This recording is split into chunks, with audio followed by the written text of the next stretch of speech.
Good afternoon, good evening. Thank you so very much for coming. It is such a delight. Number one, it's such a delight to see three-dimensional people, so this makes it a very special occasion. It's also such a delight to be here at the WHA having this conference, and I'm going to tell you guys something really important.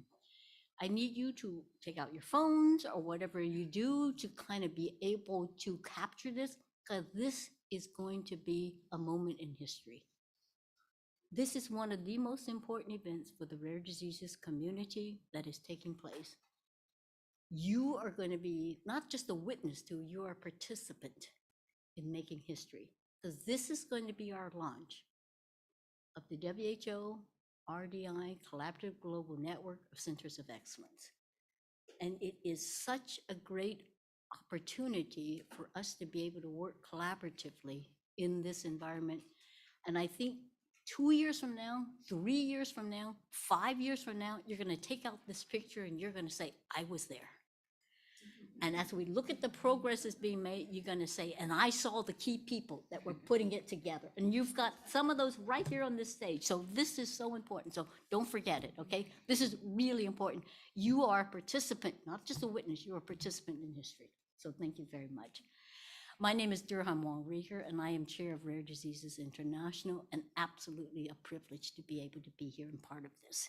And we're going to go right directly into our program because we've got a number of key important speakers who are going to open it, and then we're going to have an amazing panel who are actually going to be even greater than the speakers. So we've actually asked our speakers to actually keep their comments shorter because the panel is going to come up, even though this is such a great distinguished panel. And I'm going to introduce the first speaker on this panel, who is actually a really good buddy of mine, Dr. Rudiger Crack, who I have met a good number of times. We've met at the WHO. And I will tell you, there is not a bigger supporter within the WHO for rare diseases than Rudiger. He has been the one, you know how it is, right? You can do a lot of advocacy from the outside, but if you don't have people on the inside that are actually able to help advance the agenda, you go nowhere. And I will tell you, our person on the inside, who's been the biggest cheerleader, the biggest supporter, not just of rare diseases, this collaborative global network would not be happening without Dr. Craig. So I'm really delighted to turn it over to you to make some opening comments. And you can speak for as long as you want, despite what Matt says. He's going to be the one to shut you up, not me.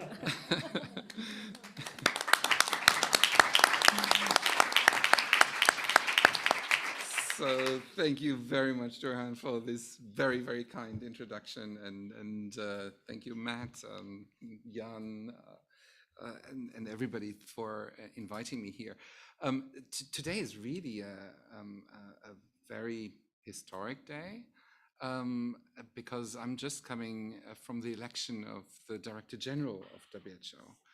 And Dr. Tedros has been re-elected to WHO, and it was actually a very emotional moment as well, because he was talking about his journey and the way he grew up in Ethiopia as a child of very poor parents, and his younger brother dying of a disease which is preventable, a sort of measles-like disease.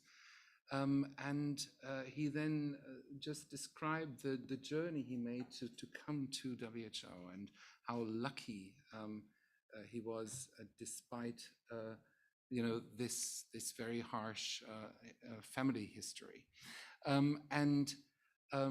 So it's in this historic day that we're also celebrating our collaboration, and it is actually very, very timely to celebrate the achievements of RDI, of what you have achieved, you as a community, in these very shaky times.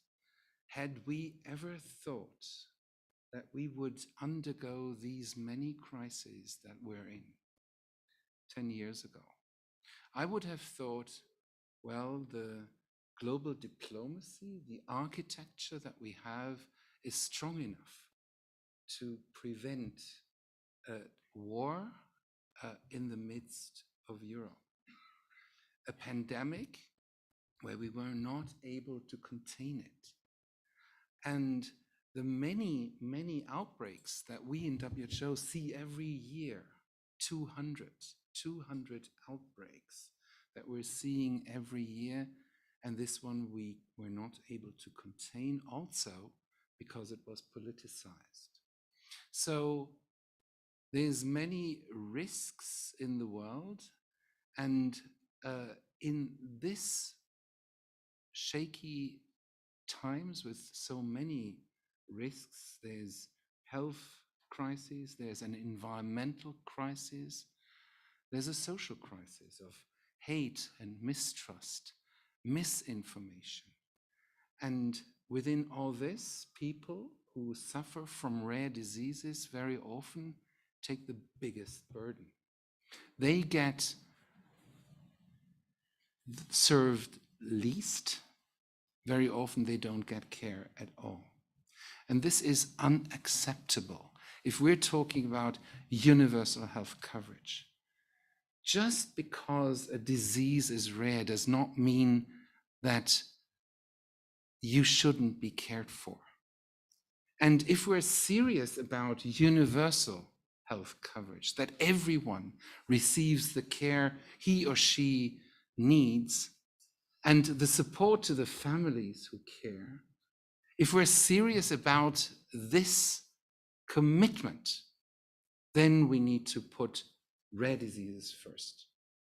And that is why we, Johan, Jan, Flaminia, Matt, we've been working together for now a couple of years. You're in collaboration with WHO. We've endorsed this with a memorandum of understanding. And Dr. Tedros, you remember, was extremely eager to have this collaboration with RDI and EUROIS. So to really also formalize our collaboration, have annual work plans, because we in WHO cannot tolerate that people with rare diseases are cared less for.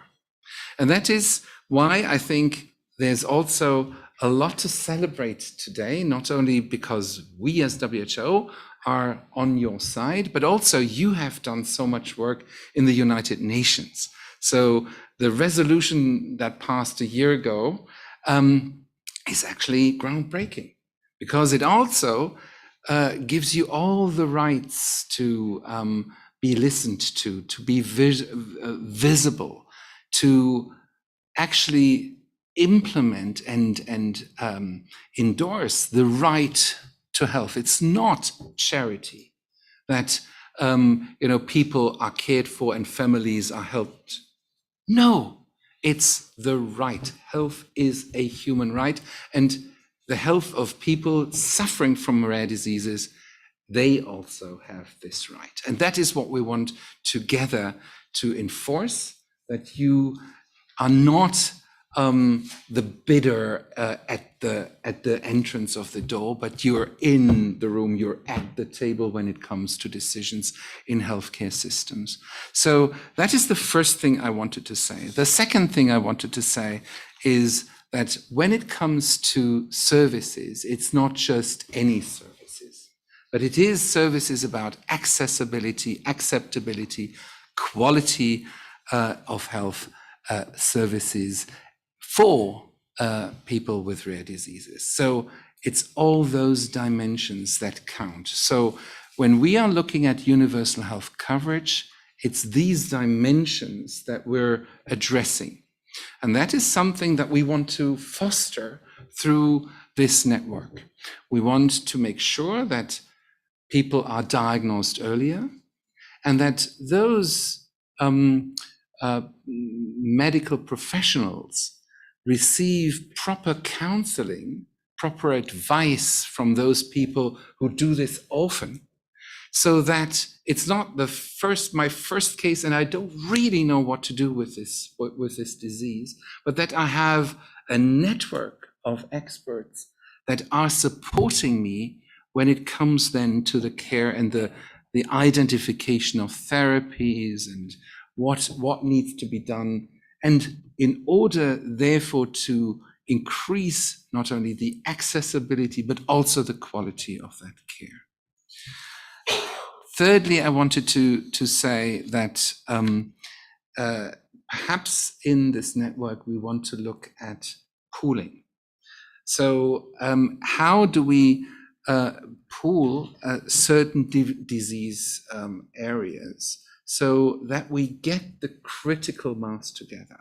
So and that might be then something that we're going to look in this collaborative network, where we actually create centers or identify centers of true excellence that are dealing with pools of diseases, where we then can have exchanges with, where I could see, like looking, you said in 10 years' time, you're looking back at today and say, who was there? But also let's have a vision of what do we want to see in this network? And I want to see that there's exchange of experts between different centers of excellence around the world, which have pooled certain disease groups and who then are exchanging the knowledge, are getting sponsorships from various parts of the world,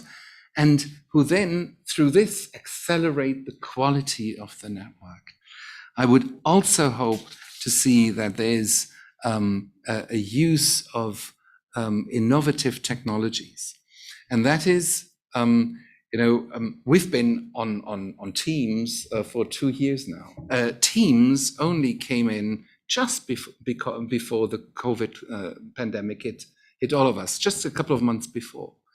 And what IT colleagues tell me that, within a 3-year, 5-year period, we're going to see a revolution of IT mechanism or IT instruments that potentially can also help us not only in the exchange of e-health and m-health, but also in surgery, in clinical guidance. So we can actually use IT technology to the best if we do it right.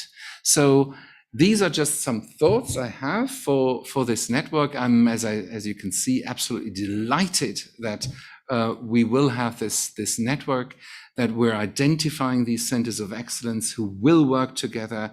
And as I said before, I'm really humble, but also proud that WHO can be on your side. So thank you very much.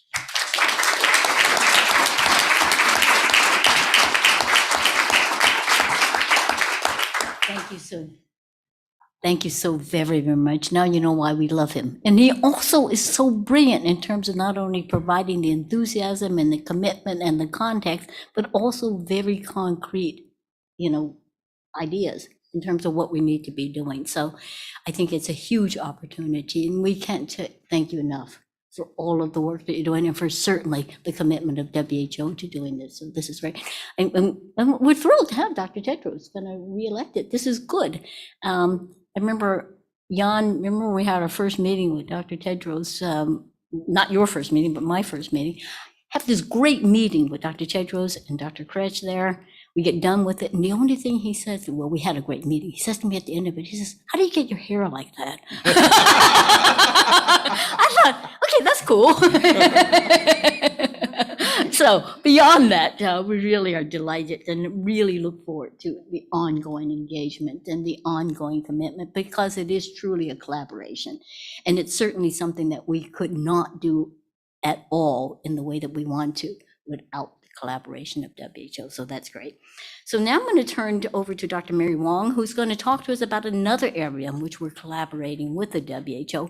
Actually, Mary's going to talk to us about a task that when I first saw it as part of our MOU, I said, that's ridiculous. We're not going to be able to do this.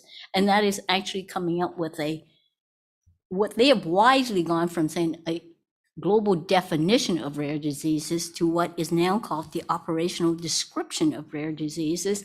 And I cannot be, pleased that we're actually going to be able to use that as we're moving forward. So I'll hand this over to Mary, who's I've known for a number of years, actually through her work with as a partner with RDI, but also now has joined RDI, and we're just delighted to have your contribution. So Mary, over to you. Trying to change my slide. There you Thank go. you. Good job. Okay, thank you for being here. I'm really excited to share this piece of activity results with you.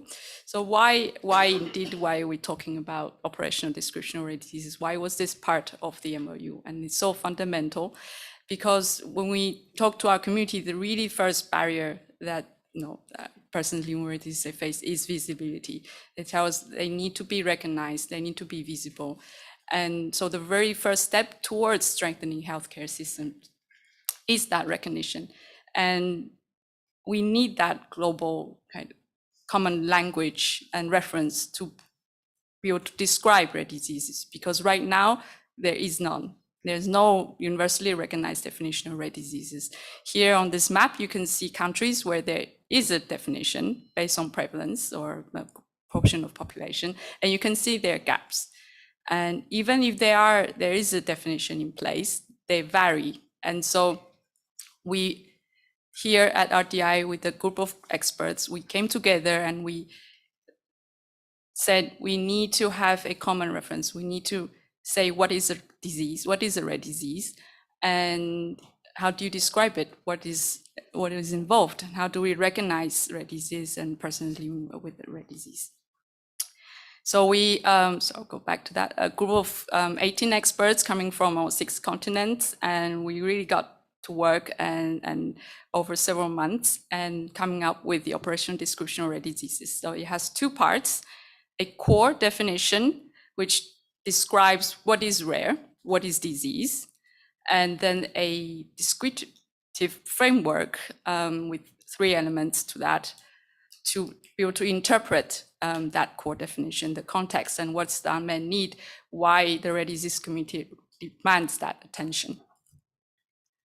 And so a lot of discussion went into that core definition. And so really coming to rare, and we wanted to, we agreeing that we have to recognize persons living with rare disease. This is the fundamental part.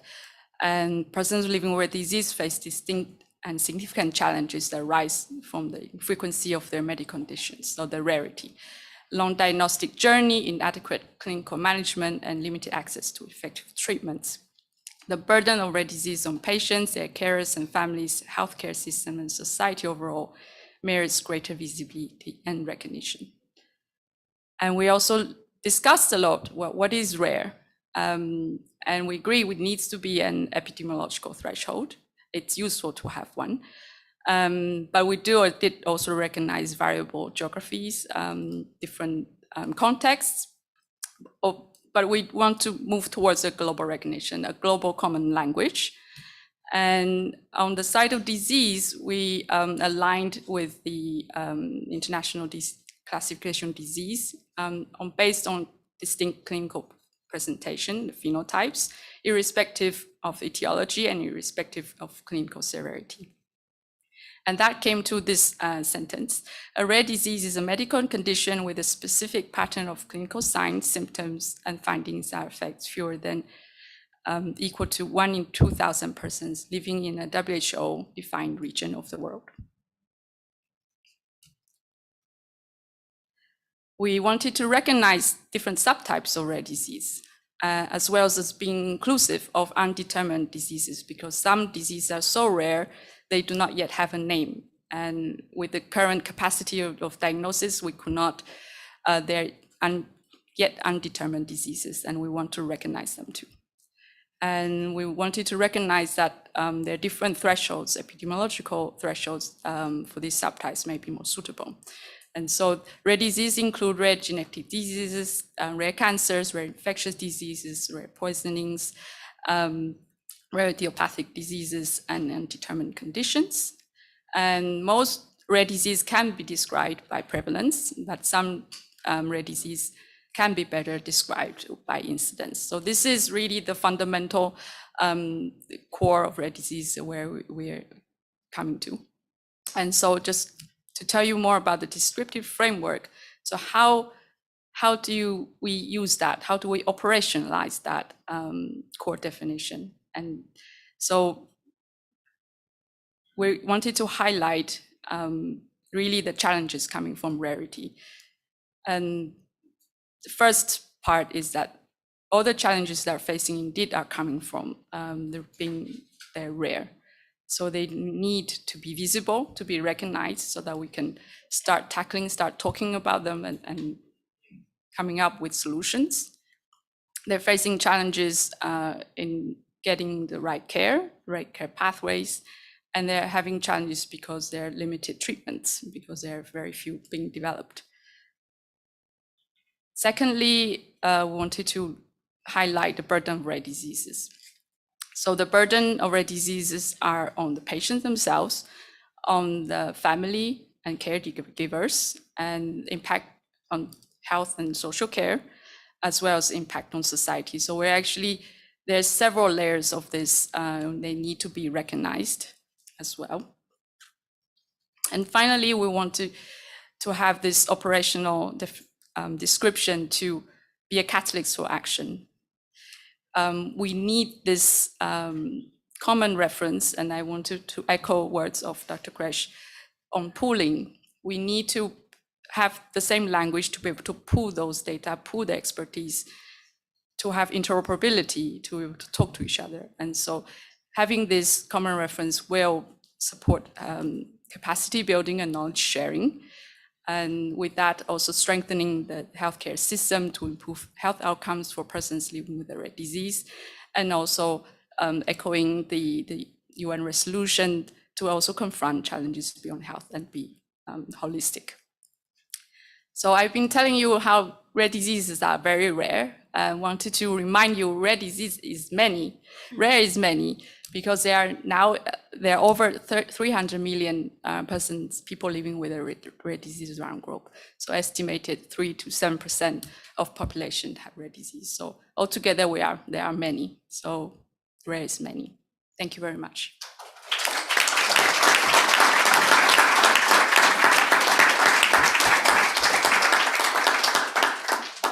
Thank you very, very much, Mary. And, this can be expanded upon, but hopefully, regardless of where you are in the world, quite frankly, and I'm just delighted to see so many people from around the globe here. This is absolutely, a great opportunity, but also in different contexts. This has really been a brilliant way of parsing the definition. So great, thank you very much.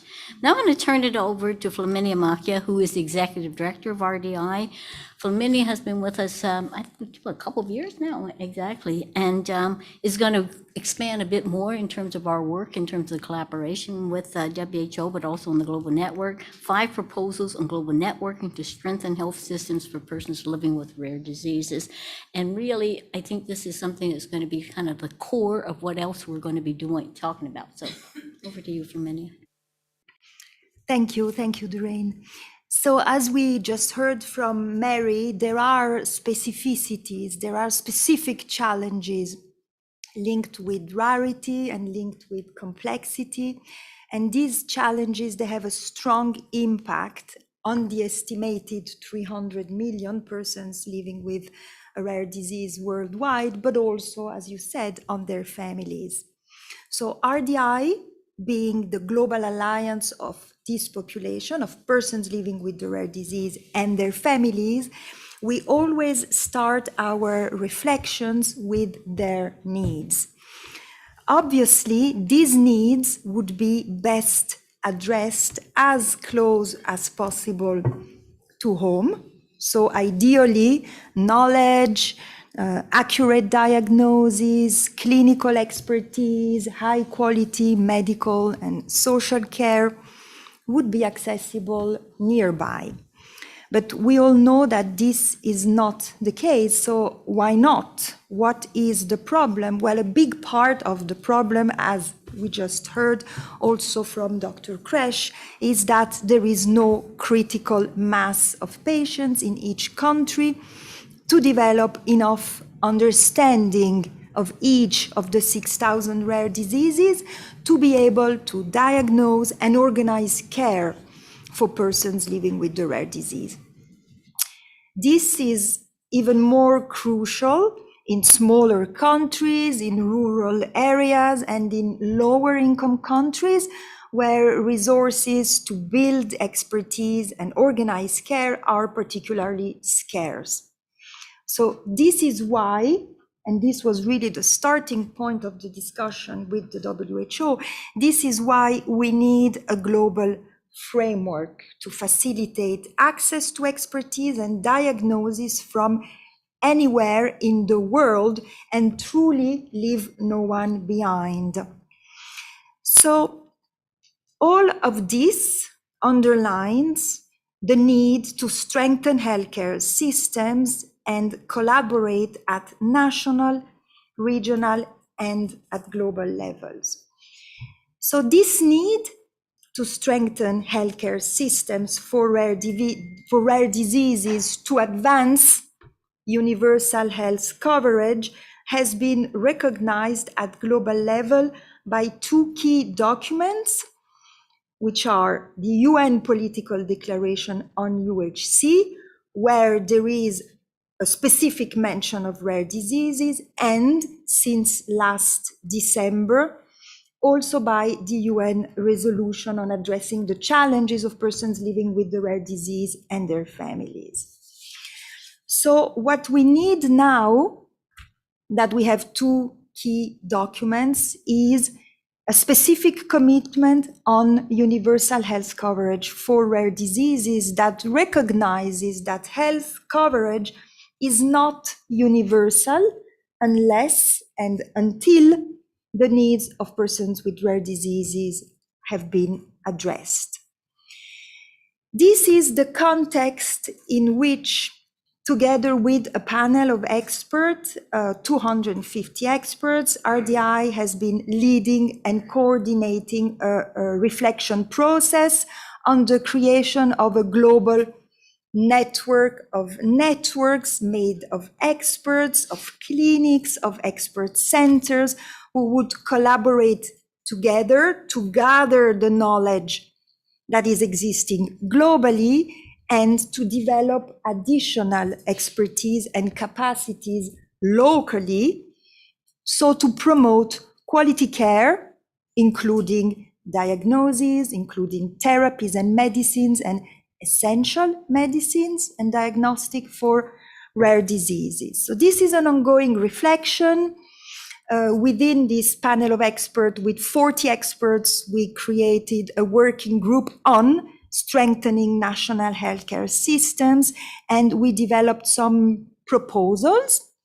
A survey was launched to identify best practices that already exist, and building on that, we co-developed an initial draft of a statement that includes 5 proposed areas of intervention to strengthen healthcare system. So as I said, this is ongoing. We will need a deeper reflection to finalize the statement. I'll get back to the next steps later.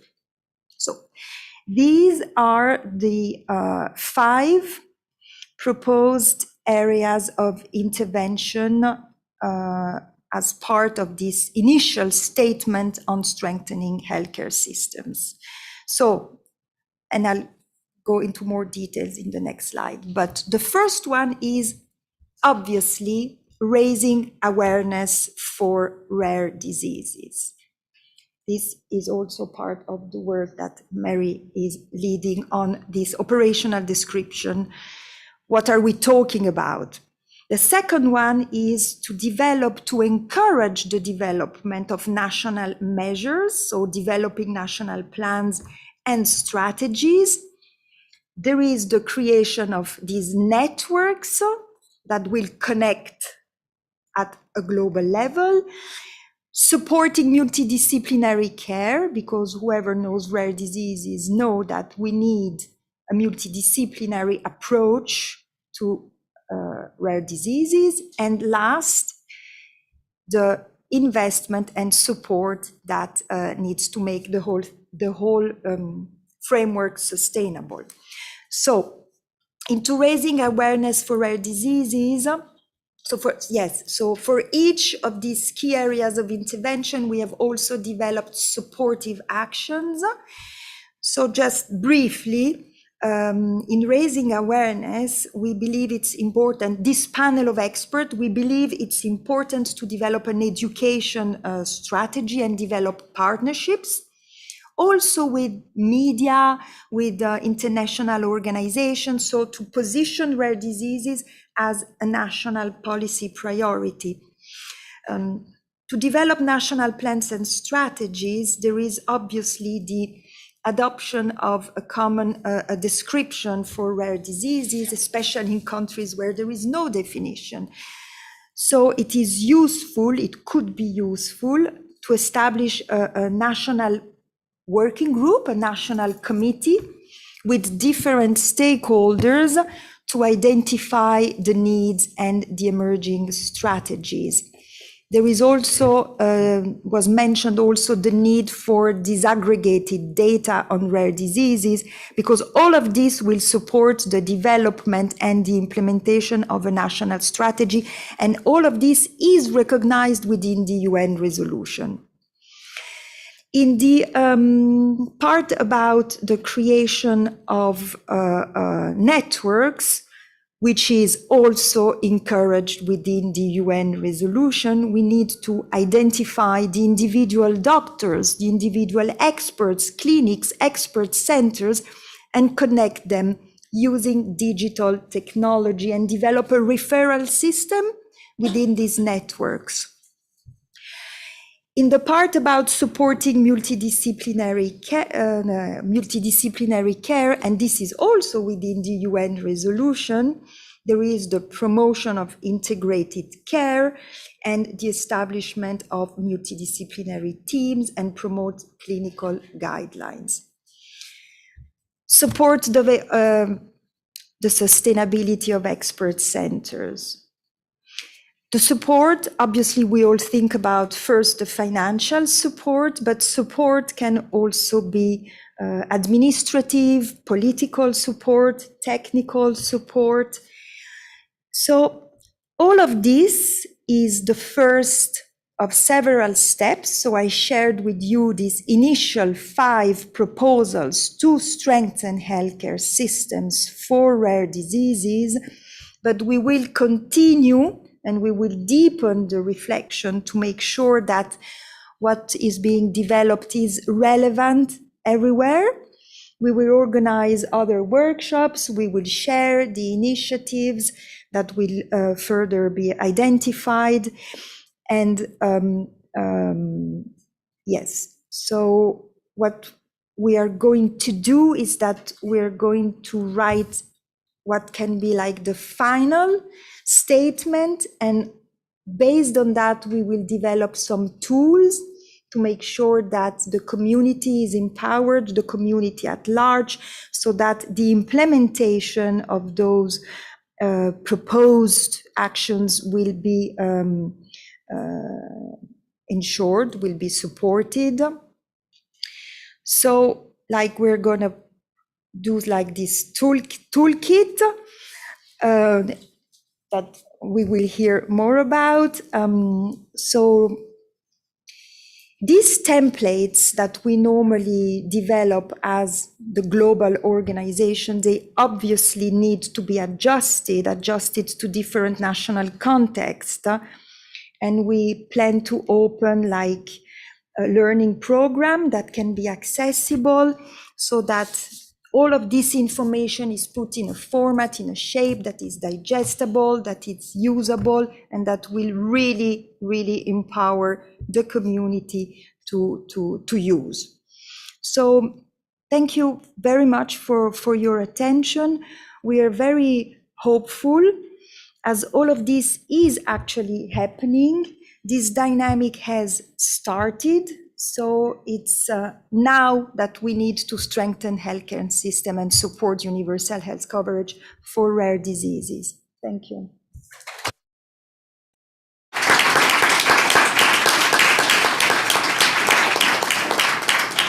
Thank you very, very much, Flaminia, not only for the vision and for the direction and the goals that we're looking at, but also laying out for us what will be a plan for how we're going to achieve it. And quite frankly, as you know, it's going to be something that we're going to open up to. When we say the community, we mean all of you. We're talking about a multi-stakeholder community, the same as we talked about the 40 experts, in the panel. We are counting upon all of you to be part of this journey going forward, and I really can't thank you enough for absolutely all the support you've given so far. Now we're going to come to the star of the show, Matt Johnson. Oh, and he has to stand up because he's not actually tall enough when he's just sitting down, so. It's far easier. But I'm really delighted. Matt has been, as those of you who've been involved in the project know, has been our fearless leader all along. He absolutely started from scratch in developing that first proposal and has worked alongside of all of the experts in terms of crafting that, doing heavy duty consultations. And I think all of you hopefully have participated in those consultations that Matt has been able to bring on, bringing people into the consultations, but also going out to other groups to do the consultations. Matt showed up at one of the consultations we were doing at 3 a.m. I said, you can kind of tape it, and he says, no, I'm going to be there.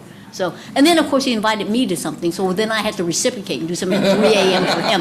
It was like, really? But And you did. And I did, so, no, it was brilliant. And so I'm really delighted. I know, Matt, you have kind of refined this and really worked on it, but through all the work in the consultations. So I'm going to turn it over to you to talk us both about what the Collaborative Golden Effort is, but also the process.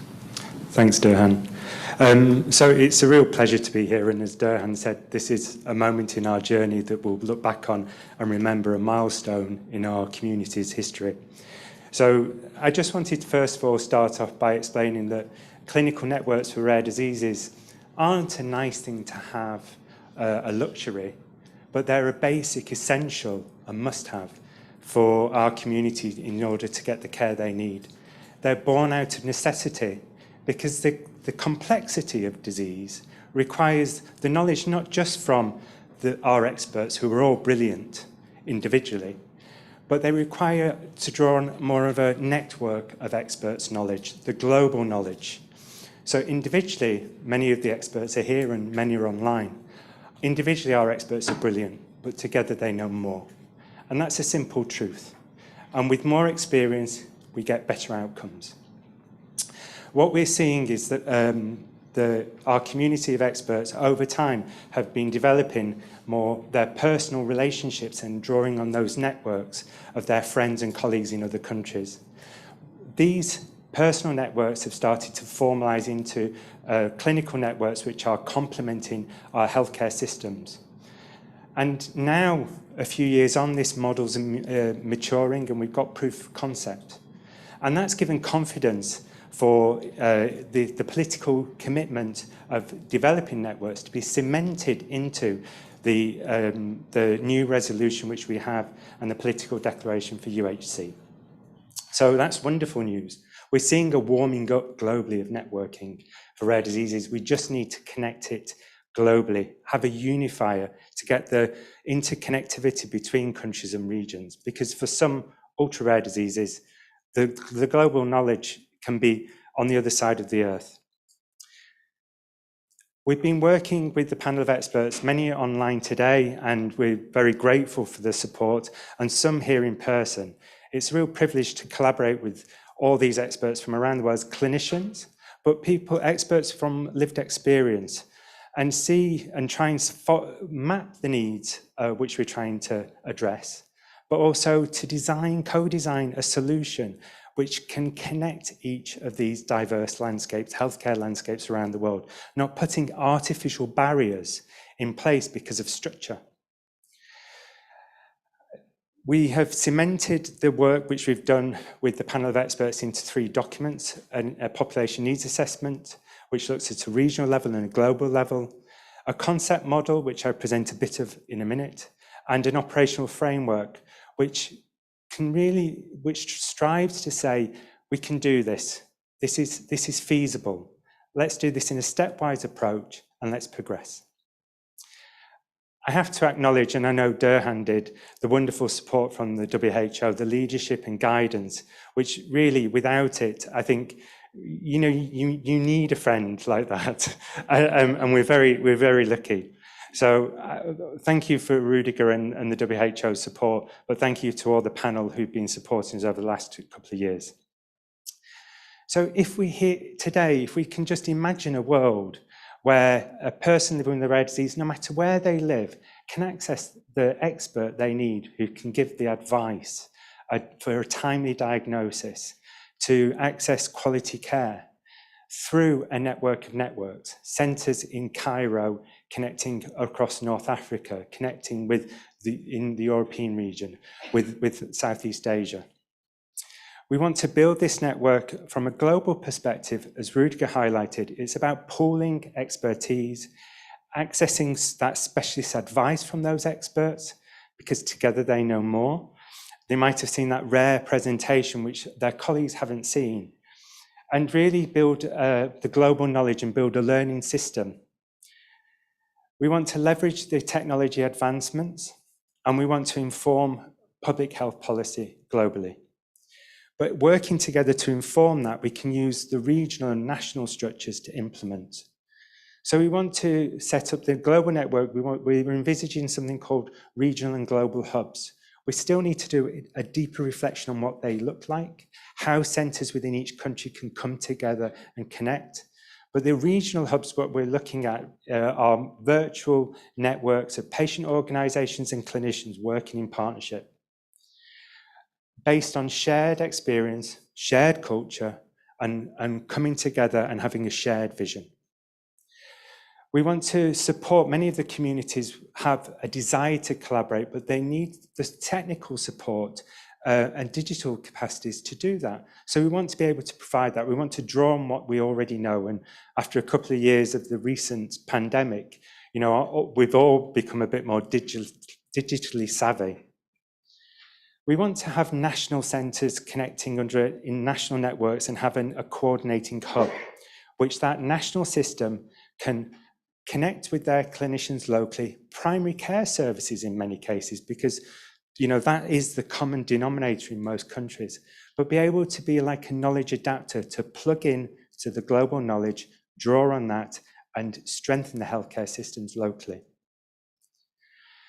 The framework for collaboration, which we see, is very much based on a network care model. Before, care was provided in a multidisciplinary team in one hospital. But we need that now care is informed by a network of clinicians. And so we're centering this on developing and implementing the network care model through pooling, providing advice and knowledge generation. And I think if we're serious about implementing universal health coverage, we have to do it for rare diseases through a networked approach. We want network participants to come forward. We want the innovators, the pioneers, the early adopters who've tried this to come forward and say, try this. We tried that, it didn't work. We want to learn from our existing community. We'll have a steering committee, which for us and for health equity, we want equitable representation from regions around the world and from patients and clinicians for specialties. We're thinking about working groups for centres, the metabolic clinicians coming together, or the geneticists coming together globally under a number of working groups. And we're thinking about clustering that into a matrix approach, one based on common issues like diseases without a diagnosis, where people can come together and find common policies and strategies to tackle that for a group of conditions, or for diseases with a diagnosis, but there's no treatment. And do another approach where we can have panels of experts available to offer virtual consultation through more a clinical specialty approach. These global regional hubs, I highlighted that we need to do a further reflection and under the global network to really test out that model. What works, what doesn't? What works in South Africa? What works in the Indian subcontinent with Sri Lanka and Nepal? We need to learn that before we move to a more deployment phase. So the The pilot network, which we're recommending, wants to be stepwise in its approach. And because this is a new way of working, it's a paradigm shift. We want to, first of all, identify the innovators who are working out of their existing system, because we can't expect systems just to change. Systems like to self-preserve.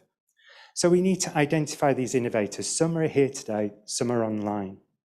We need to connect them together to bring them under one name, under one unifying approach, and call them the global network. And from this approach, we can build the pilot network. We can give them resources and support. We can give them space to experiment.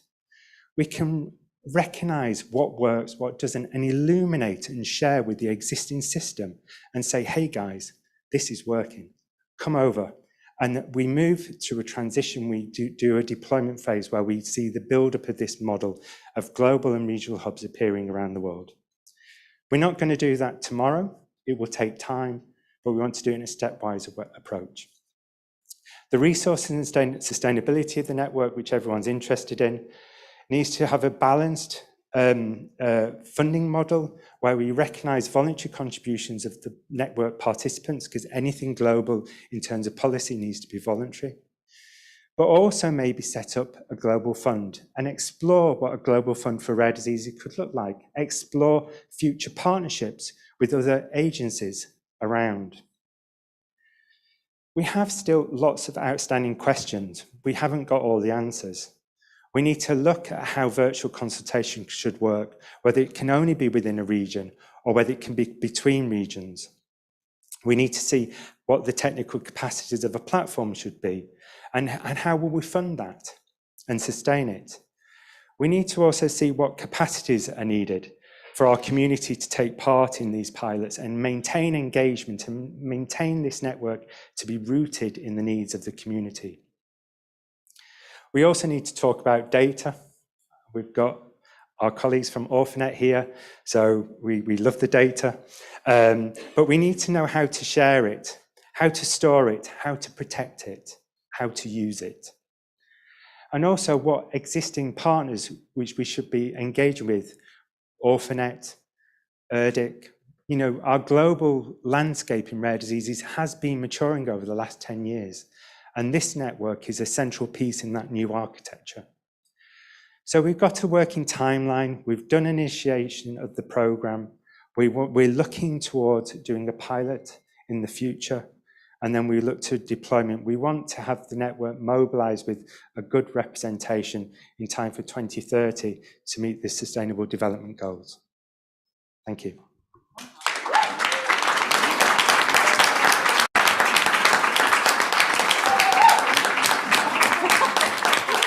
Matt, that was absolutely concise, comprehensive, and brilliantly phrased. So thank you very, very much. Yeah, it really, it's a bit overwhelming if it's the first time, seeing it. I've heard it, I don't know how many times, and it's always inspiring. It's always overwhelming. But I think as we've seen, there's a stepwise approach to it. And it's something, again, that many of you hopefully will see how you can fit into it and help in terms of advancing it. So thank you again so much. He put in there what has been absolutely a mountain of work. So we know that in the many drafts and the many iterations of it and the many, many consultations. So thank you again very much for presenting that to us and giving us that bit of a roadmap in terms of where we're going. And I can guarantee you, we're going to do it. So there's no doubt about that. And now, one of the reasons we're going to do it is actually in our next speaker. I'm really pleased to introduce actually a fellow Canadian, Dr. Louise Clement, though we never see each other except internationally, so I don't know how this actually works in real life. But really happy to have her talking about the engagement and community readiness. Dr. Clement is no stranger in terms of these networkings, has been certainly key in terms of the ERN. So those of you who have been involved in that know very much the work that her organization has done. She's Executive Director, Clinical Partnerships and Education Accreditation at the Health Standards Organization. So I'm going to turn it over to you to really talk to us how we're going to actually make sure that we keep people engaged and move Matt's vision forward. Okay, thank you, Doreen. It's always, she's right. We live in Canada, which is a big country, and here we are in Geneva. but we're not that far away when we live in Canada. But anyways, that's what life's all about. And well, 2 years of COVID has also demonstrated that we all stayed a bit at home and worked through Zoom. So my first reaction to this today is just to tell people how humbled I am and very grateful to have worked with the RDI team in the last 2 years. Jan, I remember discussions that we had together 3 years ago, and invited me back to work with RDI. And so it's been a great experience, and I want to thank the RDI team and Matt, my partner in crime, with all the work we've done together in the last 2 years. And so I'm going to finish off the discussion with the RDI team today and really talk about, I believe, equitable engagement and community preparedness. It was really interesting when Matt said, would you like to come to Geneva? And would you like to speak with your heart and your mind? And I said, oh, sure. And then he says, well, what's the title? And so I think the learnings from COVID has really demonstrated the importance of engagement and principles of equity. COVID has allowed us to learn quite a bit actually about our healthcare system and recognizing that there are health disparities. They were there before. I do think COVID has brought us to the surface that, especially for vulnerable populations, including people with rare disease, the elderly, our health systems still need a bit of work to be equitable. And so this whole presentation I'd like to give to you is about this engagement and being equitable and having the voice of all, and to ask ourselves the question, well, is the community actually prepared to be engaged in the development of this global collaboration, global rare disease network? And so I've always thought it really important when we start these big projects to identify some guiding principles.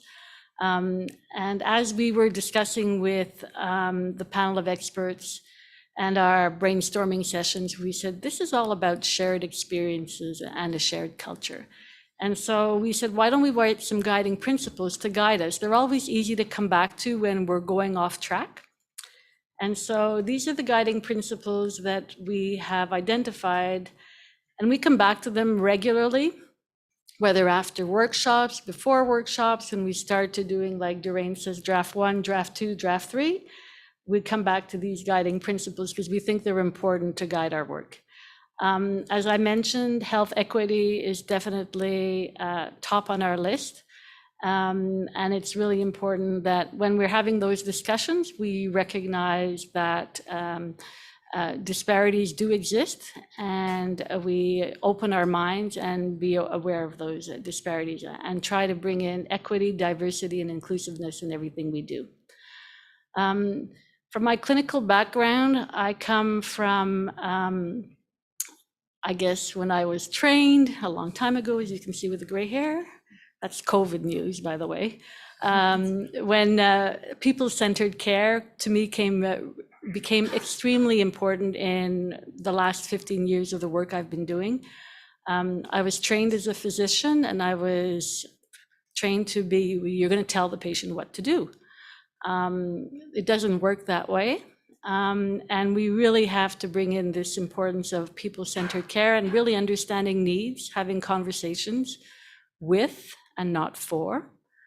And in the last 2 years, I would add, when we talk about people-centered care, it's not only about those that are receiving the care. I think we have to be very cognizant of people that provide care. And we know burnout is a situation that brings healthcare that exists through our community of healthcare providers. So when we talk now about people-centered care, it's really about understanding and caring for people, and caring in the sense of the word, and not just medical care. The third principle is about engagement, and it has to be meaningful, and that's tough. We've learned from people-centered care principles that we can get into tokenism. That does not work, and it's not good. And so we always have to reflect on that and make sure that we're meaningful and we're building trustful relationships with people. And lastly, I've fallen into patient safety and quality improvement in my journey as a profession. And when we want to do this, like Matt has mentioned as well, it's really a stepwise approach. And I really believe quality improvement and implementation science really guides our way in how to. And so it's not linear, it's agile. Sometimes we think we're doing right and we hit a wall and we go, oh, this is not working, we've got to go back. And the second principle that's also important in quality improvement is the philosophy of a measurement-based practice and the ability to evaluate ourselves and to ask ourselves, are we doing the right thing? And if we're not, it's okay, we're going to learn. And so this all brings in the importance of learning health systems. So those are our 4 guiding principles. And I'm a big fan of arrows to close the loop. So when Matt built this slide for me, I said, don't forget to close the loop, Matt. I need an arrow to finish up, to come back to the 4 guiding principles. So this is just to reiterate, Matt's spoken about it, Flaminia as well, the importance of the voice of all. And so the work we've been doing in the last 2 years has always been to come out and have conversations with panel of experts.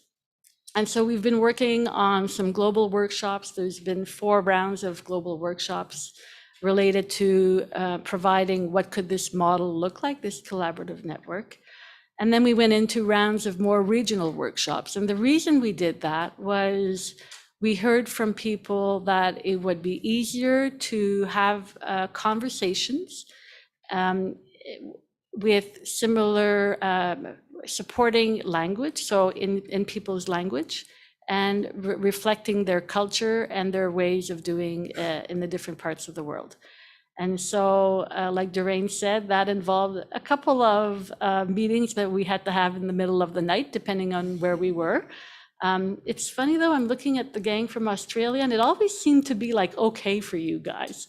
But we had to find, it was fun, and that's part of having the voice of all.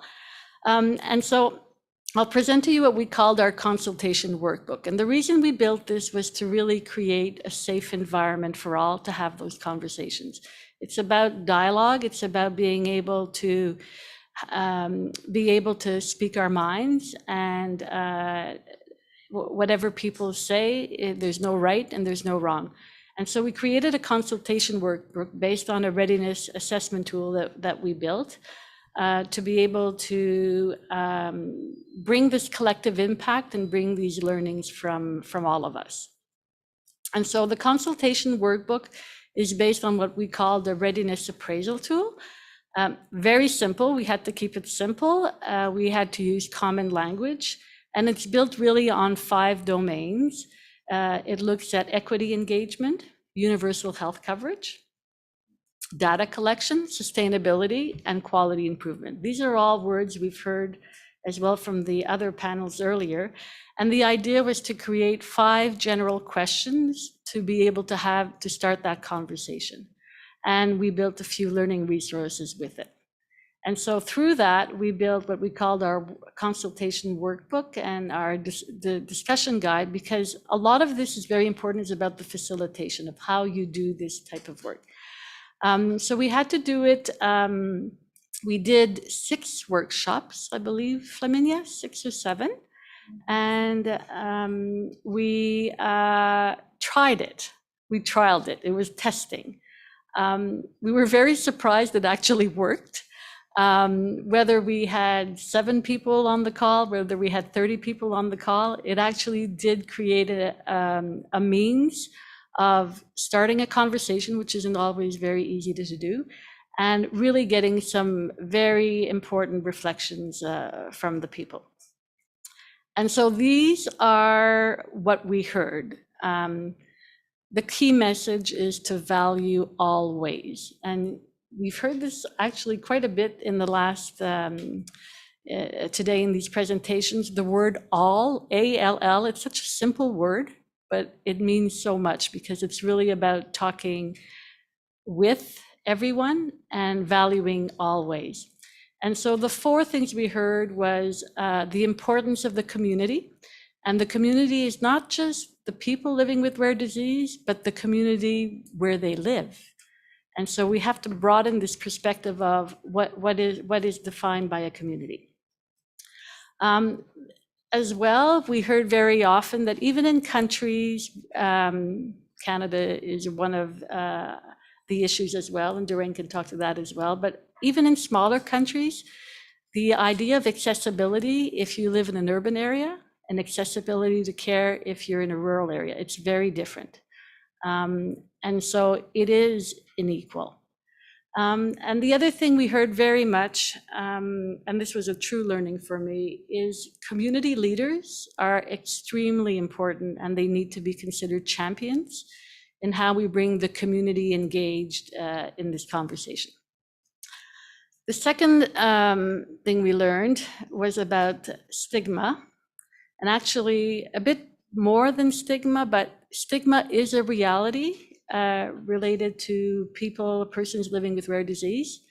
Invisibility, we mentioned that earlier. Mary talked about being visible in operational definition. So the invisibility was also loud and clear from the experiences of people with rare disease, and challenging us all on our unconscious bias. And so when we come back to stigma, when we come back to invisibility, unconscious bias, and I think of discussions that in Australia, New Zealand, discussions we're having as well back in Canada on Indigenous peoples and truth and reconciliation. One of the important things that we all have to come back to is really the embedding the cultural safety and cultural competencies in our actions. And so that's just, another step a bit deeper, lots of learning from our Indigenous communities to address cultural safety and cultural competency. The third one is about population health. And again, addressing rare diseases, people living with rare disease, also through the lens of population health. So we mentioned the importance of awareness and education programs. We've talked about, screening programs that are often built through public health programs. The importance of integration and continuity, and I can't emphasize that. It's so important. Yes, on the diagnosis, yes, on the treatments, but there's also rehabilitation. There's also integration into the community. And realistically, we have to recognize there's also palliative care. So that's the continuum of care that we need to address when we're dealing with caring for people with rare disease. And lastly, the measurement.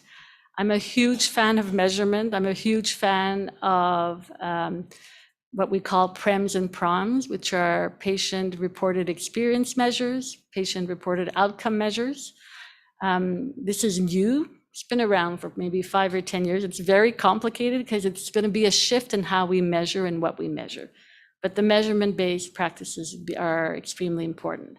And lastly, I just wanted to mention, it's been mentioned before, health and information technologies, and how this can be absolutely an enabler in what we want to do. Also recognizing though sometimes regrettably, it can be a barrier. So again, like this unconscious bias of saying, oh, digital and health information technologies will solve everything. Again, from COVID, we've learned it's been helpful, but it's also had its negative impact as well. And so to summarize the comments from the panel this evening, I just wanted to have a last slide talking about informing action through really a connection culture. And so we've heard about healthcare systems, we've heard about healthcare networks, and they have to be based on principles of learning systems, the importance of clinical leadership, but at the same time, the policymakers need to be at the table, the people with lived experience need to be at the table. And if we really want to even go and expand and think out of the box, why do we not have the education system involved in all this? And so the network will take time, We need to be focused. We need to be disciplined. And we just always have to start questioning whatever we do. We have to take that time to reflect and ask ourselves, are we doing the right thing? The global network. Again, the pilot should be reflecting the needs of the communities, shaped by communities, and jointly led by communities. We mentioned and spoke about equitable representation. And again, the joint leadership. I've done some projects where we've had co-chairs, clinical leaders, and patient leaders. They're phenomenal. They're just fantastic. They work. And so lastly, to sum up, we were talking about equitable engagement and community readiness. And from the work we've been doing in the last 2 years, we can truly say from our heart that the communities are ready. They want to be engaged. A lot of you are here today, and we thank you. And it's optimizing. It's all about the learning by doing. Value the experience of people that provide you differences of opinion. We sometimes don't like being told, but because it's not how we think, but at the end of the day, it just makes us grow and makes us better. And lastly, this is a quote actually that came from a grandmother last week in work I was doing on youth hubs in Canada. And the grandmother spoke to us and she said, be mindful in building trusting relationships and things will go well. And so I told her, oh, I'm going to take your quote and bring this to Geneva and end my talk with that. So thank you very much.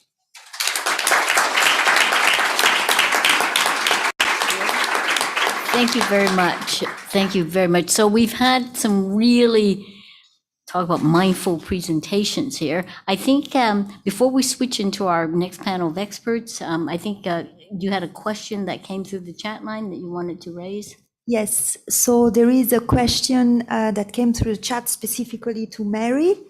So some rare diseases are common in some parts of the world. How do you define rare diseases? Yes, this is something we were aware of, we discussed. This diseases may be more common, and this is human biology, so more common in some parts of the world. And we deliberately included in that core definition and a regional level, WHO defined region to take that into consideration. So we will still want to define in that core definition in 2000 in a large area. So this is would be a reply. Thank you. Thank you very much. And so once again, can we thank our panel? And then we're going to do a quick shuffle and bring our second panel up. Thank you so much. Certainly.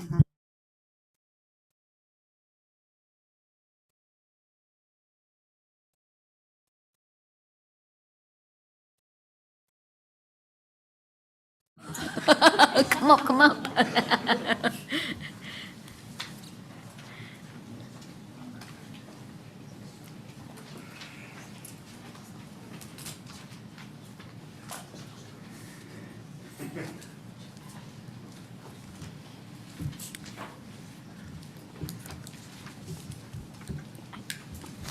Do you have it on paper? Oh, actually, I can't actually find it.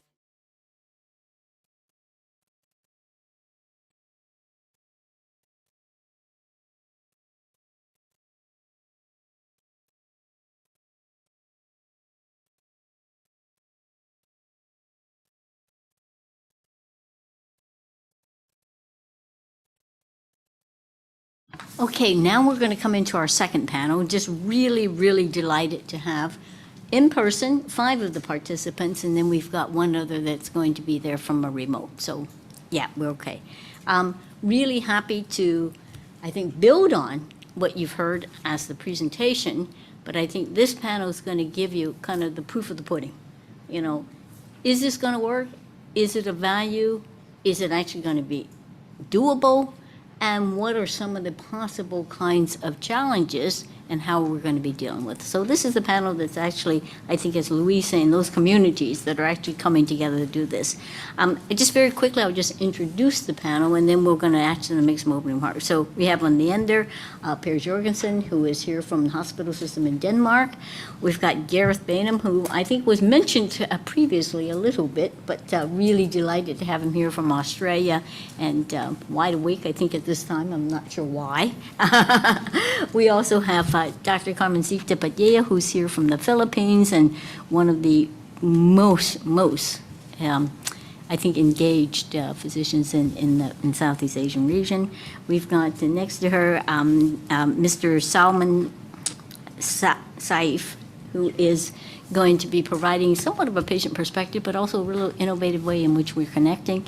And then at the very end, we've got Lisa Safarti, who many of you will know has been a long-term member of RDI, and we're delighted to have her here on the panel. And then by remote, we're going to have Professor Johnny Malongo, who's going to be talking to us about the experiences in South Africa. So in order to get right into it, I think,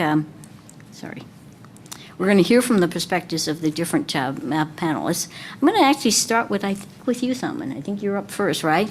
And what we'd like to know is, given what has been presented here, and obviously you've heard it before, from your perspective, right? How is this clinical network? Is having a clinical network going to be helpful to you in terms of what you're advancing in terms of persons living with rare diseases, and maybe kind of be able to connect that for us? What are you doing, and how does this fit in? Oh, sure. Thank you very much. So I would say, like three things, right? So first, when we talked about developing countries, right? So for most, it's already a challenge to do the basic things or access to basic things like education or health and others, right? And then second is that if you have a rare disease, then just, like complexify the things by 100 times. Third is that the public health care is not that effective. So people needs to go to private care, which is very expensive. That ultimately means that you are left behind, and in that way, for a disease which could be very well manageable or treatable, right? But then also for those who could afford to pay, for them also, like how it works, that the expertise are limited to different centers. So that means still quite some difficulties to travel and access and all that. So what I'm trying to say is that if there is a way to bring those expertise closer, which can help in terms of timely diagnose, and also making or helping with a treatment plan, that can already be a significant value, right? And the good thing is that it's possible to do that, right? Because we, as Cure4You, have done a successful proof of concept, starting from Pakistan and then extended to Afghanistan with some European countries to, like make this kind of a pool who can help to bring those kind of expertise where it's required, right? With the guiding principles, and I was very happy to see the slides, which is like equitable representation, joint ownership. So it has to be working together, not one person telling the others to do. And third is that it has to be fit for purpose, which also means that there has to be a learning from both sides as well. So I was very happy to hear what Matt was presenting and others were saying that, because it's all going into the direction with our successful proof of concept. So to your question, it's very much required and it's very much helpful. I think Matt said it because people like you have been telling him that. That was not something Matt invented. So thank you very much for your examples, for the work you've been doing on the ground. And so obviously kudos to Matt and Louise for being able to pick that up and incorporate it. So great on you. And I think you're going to hear a bit more. So Carmencita Padilla, I'm going to turn it over to you. And maybe you can tell us a little bit, as a healthcare professional, certainly in a very challenging environment already in terms of the Philippines. She's not going to have the opportunity to tell us all the things she's been doing there over the last number of years and the huge advances they've made. But I'm going to ask you a different question, and that is, you've been making huge advances as a clinician, in terms of trying to advance rare diseases and certainly having a huge amount of progress. Is this actually going to make more work for you and for other clinicians in the region who are already, I think, working flat out in terms of being able to address not only the needs of your population, but also being able to spread the work that you're doing? Thank you. Let me start by saying that I come from a country with 7,000 islands. 20 or 30 years ago, 30 to 40 years ago, they told me it was impossible to implement newborn screening. And I can tell you that 25 years now, we're in 7,400 hospitals in 7,000 islands with a coverage of more than 90%. So I think it's possible, whatever we're doing, but how did we do it? So Matt loves this story, so I'm going to share with you. I said I used a bottoms up technique, and I shared a dessert in the Philippines. So you'll have to come to the Philippines to taste it. But it's a rice cake that's cooked with fire on top and fire at the bottom. And I said you have action on top with the leaders, with the policymakers and the funders, and then you've got action at the bottom, working with the clinicians and the patients. So the challenge now for me is that how am I going to do this with 2 million babies a year? We have an infrastructure. So I think the lesson is for everybody in the community is to start with the infrastructure. I have the infrastructure of newborn screening right now. We've expanded to 29 diseases with a lot of rare diseases. And the infrastructure of the clinicians on the ground is important. There are only 15 geneticists, so definitely this networking is going to be very important for me. I think we're ready, but we need a lot of help.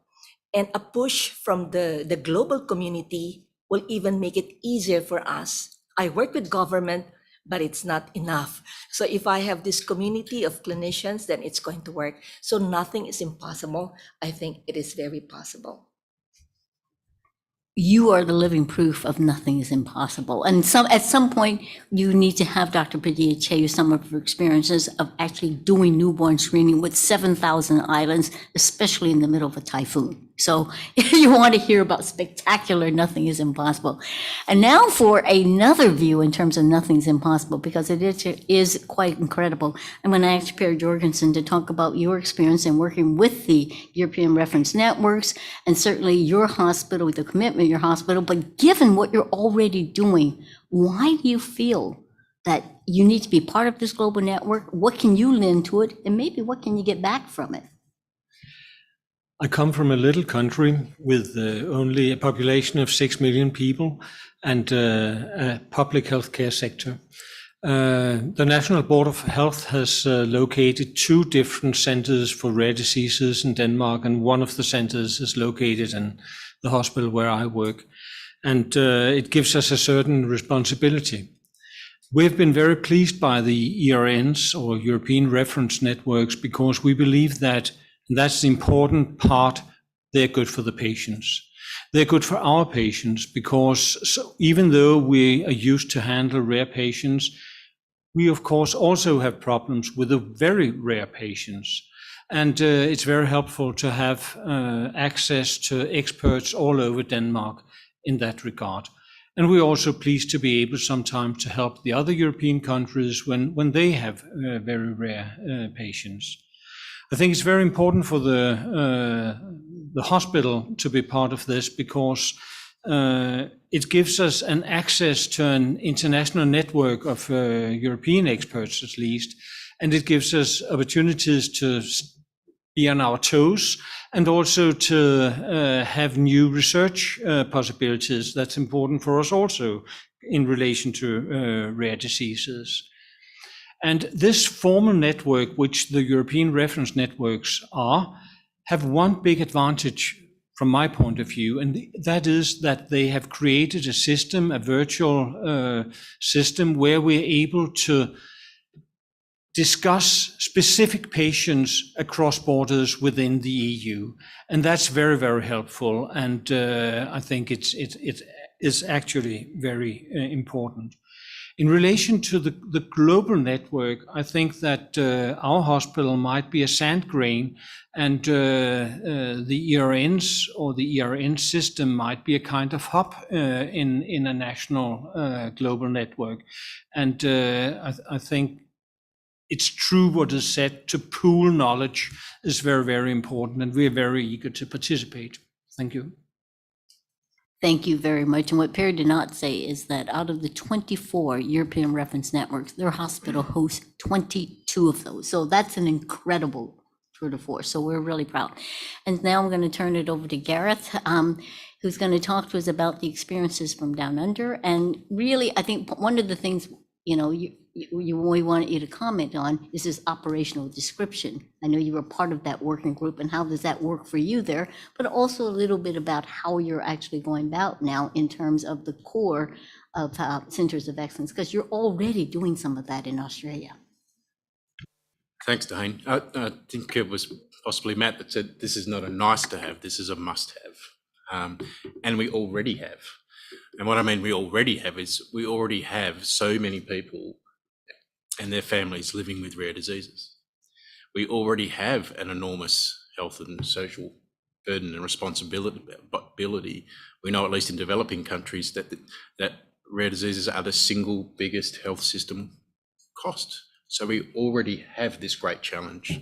And that's why it's so critical that we build on the things that we already have in terms of our existing approaches and work with a global network to learn together. A critical step on a patient's journey is getting a diagnosis. So a diagnosis is the portal to best medical care. A critical step on a systems journey is defining what you need to address. Until you define and operationalize what you need to address, you cannot address the challenge. And so I think that's the fundamental reason why this operational definition is so critical for local action and for coordinated global action.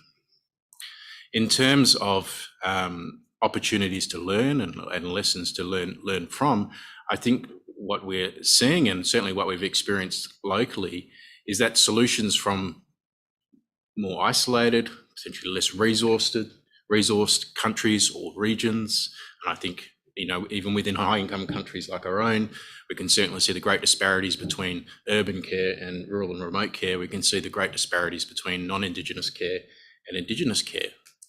But amongst those disparities, also we see that necessity is the mother of invention. And we see that those solutions that have been generated and honed in Indigenous populations, or generated and honed in low and middle income settings, or generated and honed in remote settings, are robust and they're generalizable. And so in fact, another advantage, a key advantage of this global network is the learnings that we get in better resourced high-income countries, the solutions we actually get from the global community and how they address challenges in their own contexts. Thank you very, very much, Gareth. Now we're going to turn over to Lisa. Lisa is here as from the National Organization for Rare Disorders in the USA. And I think NORD, as all of us know, is probably the oldest maybe patient association there is. NORD was instrumental in getting the Orphan Drug Act, without which none of us would actually be here. So that's really important, because without that Orphan Drug Act from NORD, Eurordis would not have been able to do what it's doing. So we're all here sort of on the coattails of what NORD has been able to do. But now we're coming back to NORD is actually creating centers of excellence, and actually somewhat late in the game compared to what we're hearing from the Europeans and even from the Australians. So tell us why you felt it was important for NORD to take on this task, and what you're doing and what maybe the vision is. Hi, everyone. Actually, Hong Kong might have been first. I thought I heard that from someone, that they were founded before NORD. So I'll have to verify that, but so glad to be here with everybody. Taiwan was first. So we don't hold that title. However, back in 2021, NORD launched the Rare Disease Centers of Excellence program in the US. And hearing from fellow panelists, it really felt like an uphill battle that we didn't know that we were ready to climb, to be honest. It's no small feat, but like everyone said here, it seemed there was no choice but to do it. We needed to do it. So patients in the US face astronomical healthcare costs, in addition to lack of access due to a variety of factors having to do with the healthcare system, and just the fact that these diseases are rare, and expertise isn't always in the US or even available nearby. And so what we were finding is that there were multiple clinical networks and research networks and diagnostic networks, but they were siloed and they weren't working together, and patients were still falling through the cracks. And what we really felt we needed in the US was to give patients a medical home, a place that they could go to, geographically located near them, where regardless of the disease that they had the ability to see someone that understood fundamentally what it meant to have a rare disease. So they may not be an expert in your rare disease, but they understand the journey of rare disease. They understand where to go to for information on rare disease. They're connected to other networked clinical professionals and researchers in rare disease. So for me, being part of this conversation, it's taking our vision 100 times further, right? This idea of building out a clinical expert network in the US, and now taking that and extrapolating it globally and ensuring that patients, again, who have diseases that they could be one of 10 people in the US, but maybe they're one of 100 people worldwide. How do we make sure that they get connected to the expertise and the resources that they need? So, NORD took that on as a patient advocacy organization, and I'm glad we did. I was hesitant, I'll be honest, because it seemed more than we could handle. But today we have over 31 centers participating, and we'll probably have nearly 45 by the end of next year. There's over 200 volunteers from across clinical genetics, geneticists, genetic counselors, other specialists working together to really define what this needs to be. So as mentioned, we're really doing it from a grassroots perspective of bringing the clinical community together with the patient community to really define how do we make sure that this supports the clinical community who's in desperate need of resources and support, but then also the patient community so that their needs really don't get lost sometimes in these bigger picture conversations. Because for individual patients, it counts from the minute they show up at that door. What is their experience showing up to that site? How are they triaged? How are they supported? How long does it take to get another appointment? All of these factors are taken into consideration to ensure a really holistic experience and a baseline for what a rare disease patient can expect. So we're in the beginning, but really looking forward to working with this community to help us as we pilot and grow this program, ensuring that it can support the global community as well as patients in the US. That's brilliant. Thank you very much. And I think what you're already hearing, I think some of the questions and challenges that come forth, how can you have sort of a concept of a network of centers of excellence when you've got so much variation across countries and across regions? And what you're hearing is that kind of what, Carmen Teacher said, you build it from the bottom up and you build it from the top down to fit kind of what the environment is. And I think we're seeing, as Rebecca said to us earlier today, we're seeing lots of different models in terms of, both prototypes of what can be done. So this is exciting. And what Gareth is doing may be a model for elsewhere. We're going to hear from about another model and kind of where the value is in Africa. I think we've got a quick video from Johnny Malungo, who's going to talk to us about what it is like in terms of the possibilities for this kind of network in African services, how it's going to help serve their frontline service providers, but also the patients.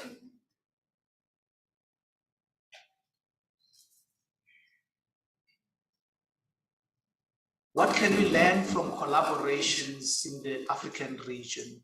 I've learned over the years that there are many dynamic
most health systems note down a list of priorities. And it is important that when we are tackling rare diseases, we keep in mind two principles. One, the intention is really not to demonstrate the burden of the disease. The intention should ideally be to demonstrate the outcomes following the intervention. And that to me is probably the most important principle that one should follow. And of course, one should take into account the available resources and all of the other factors. And then finally, in my view, what do I hope to achieve with the global network in our community and in our hospital? In short, I'm hoping that the global network in rare diseases will allow us to make diagnosis, to give better treatment for the patients with rare diseases, and to see better outcomes in many of these diseases. That is all I wanted to share with you, and thank you very much, and I wish you well in your deliberations. That actually was a really hugely valuable contribution. As Matt was saying, it kind of lets us know kind of across the globe. But maybe given that, I'm going to turn to Carmen. So listening to what, you heard there from Johnny, how does that relate to what you're doing in terms of building a network in the Philippines? And I also know that you're also been very much networked. You're doing not only a newborn screening, but also with clinical services. So because of the geography, I have no choice but to do the network within the Philippines. So there are only 15 geneticists. So early on, before COVID, we had to come up with a system wherein we connect with every patient who's positive. So we came up with 15 clinics wherein every patient who's been positive is actually referred to this patient for free. Service is free because it's covered by government. But the beauty about this is that my commitment, our commitment to government, to the Ministry of Health, is that every clinic for newborn screening is a clinic for rare diseases and birth defects. So I'm telling them that if you support rare diseases, you're not really doing another investment. You're building an infrastructure and they're buying that. So, and I'm thankful that they have just started another roadmap. Now, the network that I have is not only for the Philippines, because the Asia Pacific Society for Human Genetics for the past, maybe 20 years now, have come together. Actually, it's a team of geneticists who have been sharing. So I think this sharing is really inside all of us. And in Asia, we just had to do it because we're so few in Asia that we had to start talking to each other. So what we're doing is really going to the next level. It's going to make life a lot easier for the Asia Pacific and the Southeast Asian region. I'm looking forward to working with this group. Thank you. See that you're not so brilliant, Matt. You've got all the work that's already been done for you. What you need to do is to be able to clone it, to be able to share it, and then be able to bring. No, it's been amazing in terms of getting some of these experience, right, to service the models. So I think it comes back to a bit of what Johnny was saying, and a bit certainly in terms of what you were saying, Carmen, and that is, how can this network then help to facilitate the kinds of, developing a platform, sort of a global platform, where we can actually get different systems and different experts to actually network with each other. Matt wrote in here something about a speed dating platform. I refuse to address a question to Gareth and Salman about speed dating, so we're not going to ask him that question. But we do want to ask him the question about how could this kind of a global network, right, actually help in terms of getting experts across very, very geographically distant region and maybe different levels in terms of services and expertise. Is this going to be something that you're going to be able to use? And how does that also address, I think, a question that I think certainly Luis brought strongly, and that is the issues around diversity, equity, and inclusion. Well, I'm really looking forward to going home and telling my wife that I flew across the world to speed date. But in all seriousness, one of the greatest challenges that this network will help us address, this global network, is how do we match expertise around individuals' patients' needs, around the clinical question that child, adult, and family are bringing to us. How do we in real time aggregate that? And so I think, the social dating metaphor, if you like, is how do we match that? How do we do that in real time? How do we match up the existing, the expertise that individual clinicians and experts have, and how do we aggregate that in sort of real time? So I think there's a real opportunity about doing that. I think that's part of the digital health piece, and then will be a number of aspects of the digital health piece that'll be critically enabling, and I think this is a key one.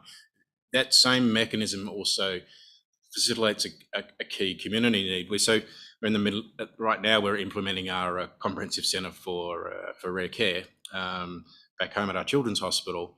And when we met with our community reference group for our regular meetings, one of the things that repetitively came up was we want second opinions. We want a way to facilitate that, and it would actually like sometimes, not always, our first doctor involved in the second opinion. And so that same matching process can be used to facilitate that patient need around gathering opinions and second opinions.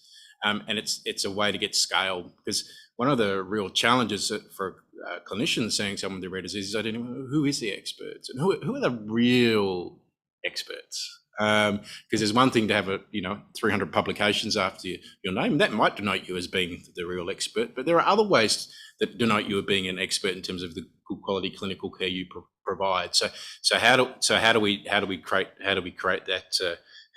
that mechanism?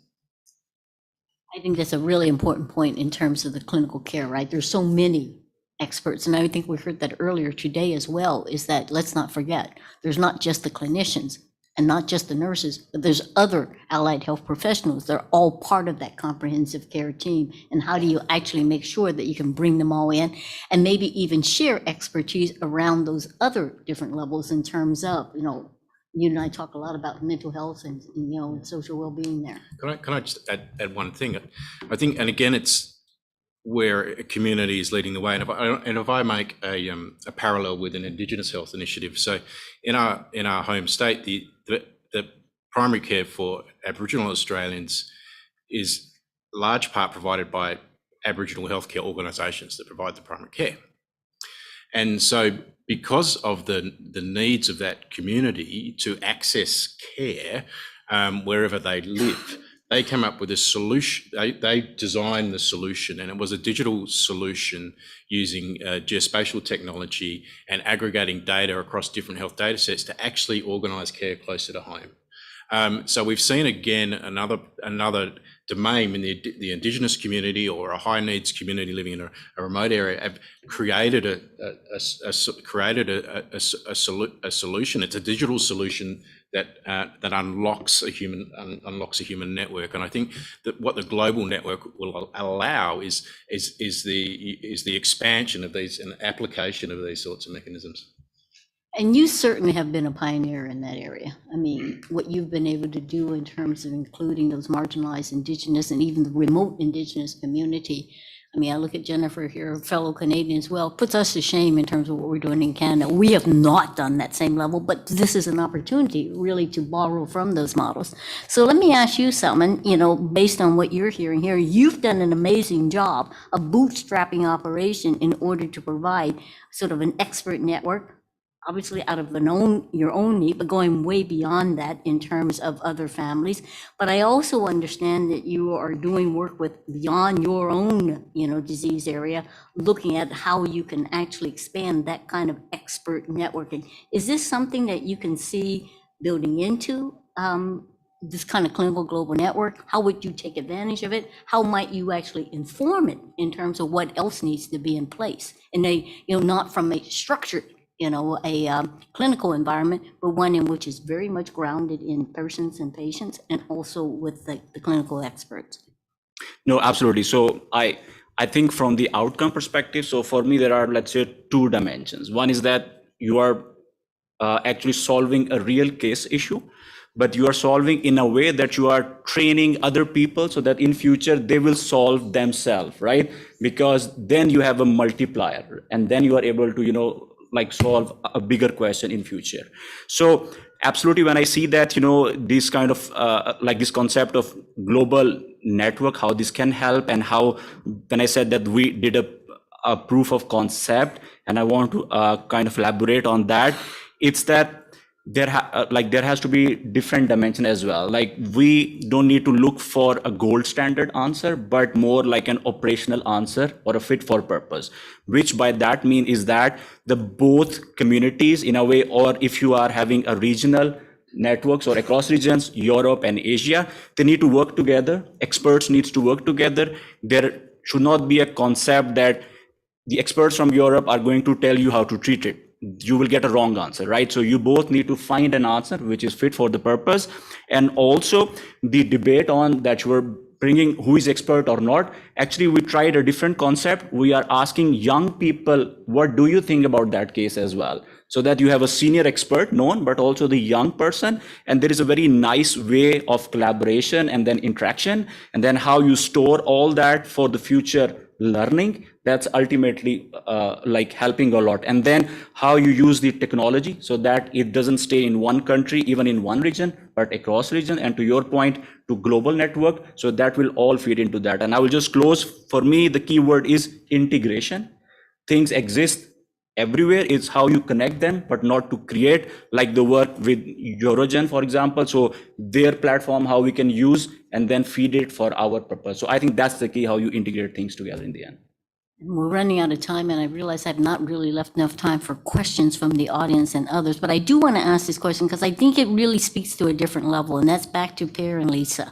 You know, quite frankly, we're talking about huge needs from the grounds up, and why there might be a sense in terms of experts and clinicians and even the patient community coming and say, yes, we want to be a part of this because it's going to help us. What do you do when you've got already centers of excellence? I mean, European reference networks really tried to bring together centers that themselves were saying, we're already experts. What do you want us to do? And also asking some of them to become hubs within a bigger spoke area, hubs and then other spokes. And the same thing I'm going to ask Lisa, you can answer in turn. You know, your clinical centers of excellence are not just, kind of community networks. They are major children's hospital pediatric centers. And we're saying, we want you to network together. We want you to work together. How do you talk about these people who can set aside their egos to say, sure, there's a value to us in terms of collaboration? So I'll start with there because you've had the longer experience. Then maybe Lisa, you can talk about how you sweet talk these clinical directors into this. Well, I'll try to do it very briefly because we're short of time. But I think everybody can see the good aspect of more experts. And global experts are better than European experts, which are better than national experts, and so on. But we need something. And I think today is a very important day, as you started out, Joanne. And actually, I think that perhaps the most important supporter for making a national, international network is RDI, because even though we might be very, very keen in the individual systems, we're not able to do it ourselves. We need some organization to have the bigger overview, to provide the infrastructure, and the idea of doing it, for instance, with RDI and WHO, I think is brilliant. Very much. Lisa? So it's interesting. There's always a few who don't understand the value that's in it for them. I think that's pretty standard and typical. But in the US, I have to say, we didn't have to do a lot of convincing. And I think part of that is that we had support from Dr. Marshall Summer, who really had been out there socializing the idea for several years to try to get people on board with this idea of forming a network and bringing everyone together. And so by the time we were ready to roll out the criteria process, everyone was already on board and signed up to help us do it. So I think that really helped. I think the other thing too, which I don't know if it's unique to the US, but in the US, you've got centers of excellence for cystic fibrosis, for muscular dystrophy, for pulmonary hypertension.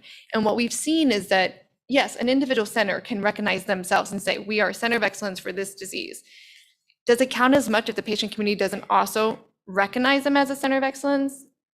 Not in some cases. And so what we really saw too was this need to really have both parties coming together to say, this is how we define excellence together, and that we are going to validate your designation as a Center of Excellence in Rare Diseases by having the patient community stand behind you and support you. And the other thing we haven't talked about that I think is really important is that centers of excellence are great, but it can't stop there, because patients won't always be able to get to a center of excellence. They won't always be able to travel. They won't always be able to get, for whatever reason. So it's really important that as we build this network and we talk about centers of excellence, we're usually talking about, as Durhan said, academic medical centers that are top tier. How do we make sure that it carries down all the way through to community health centers and hospitals in areas where patients are being seen with rare diseases too? So I think education, outreach, engagement, it can't stop within the network. We can pull the expertise together, but then we really have to reach even further and wider to make sure that patients, no matter where they are, really are benefiting from everything that we're going to be doing. Very much, Lisa. And really, again, we're making your job easy for you. You realize that, Matt?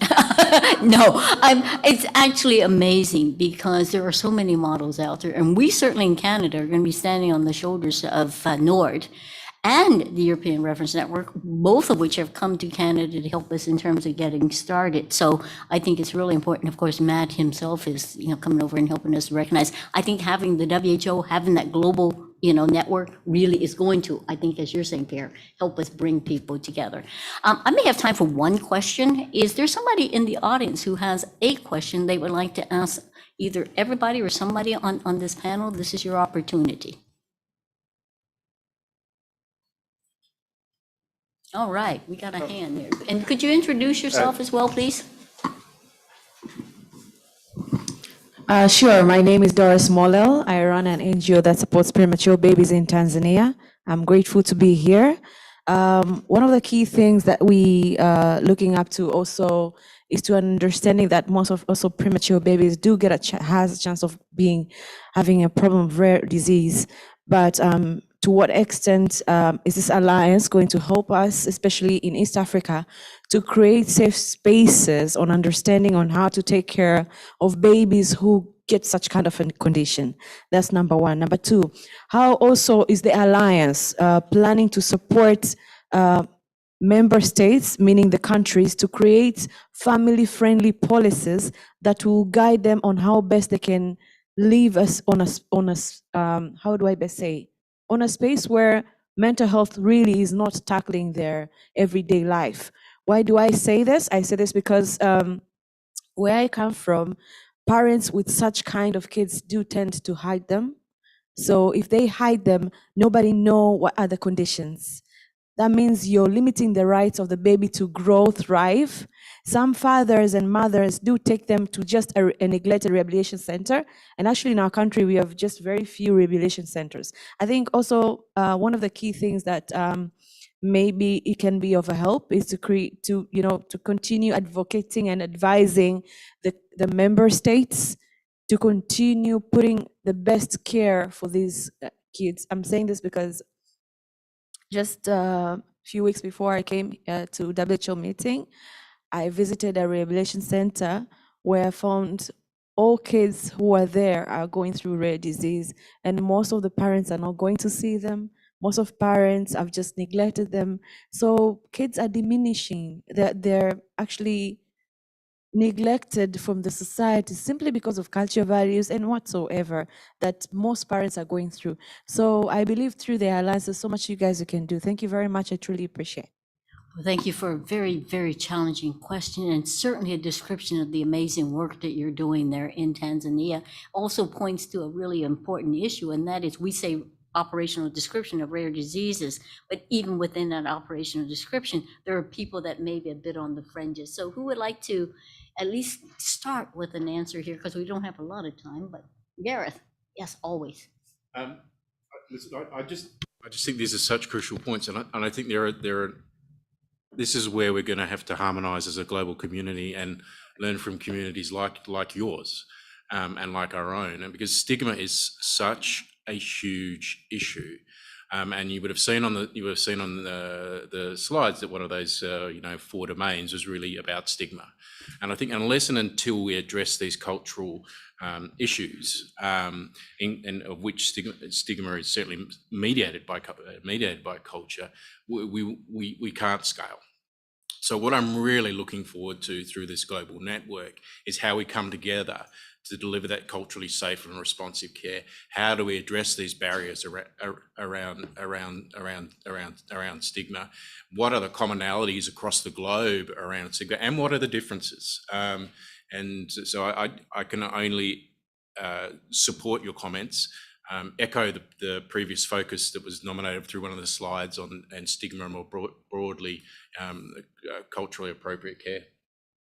Brilliant, thank you so much. I mean, what we recognize, rare disease is not meant to be an exclusive description, but an inclusive one. So there's, I think as Mary kind of put out there, there's lots of other qualifiers there. But one other question here. Thank you, Gareth, very much. Ms. Jennifer Austin, and I'm with the International Alliance of Dermatology Patient Organizations, which is comprised of patient organizations from 63 countries around the world, and we're a member of RDI.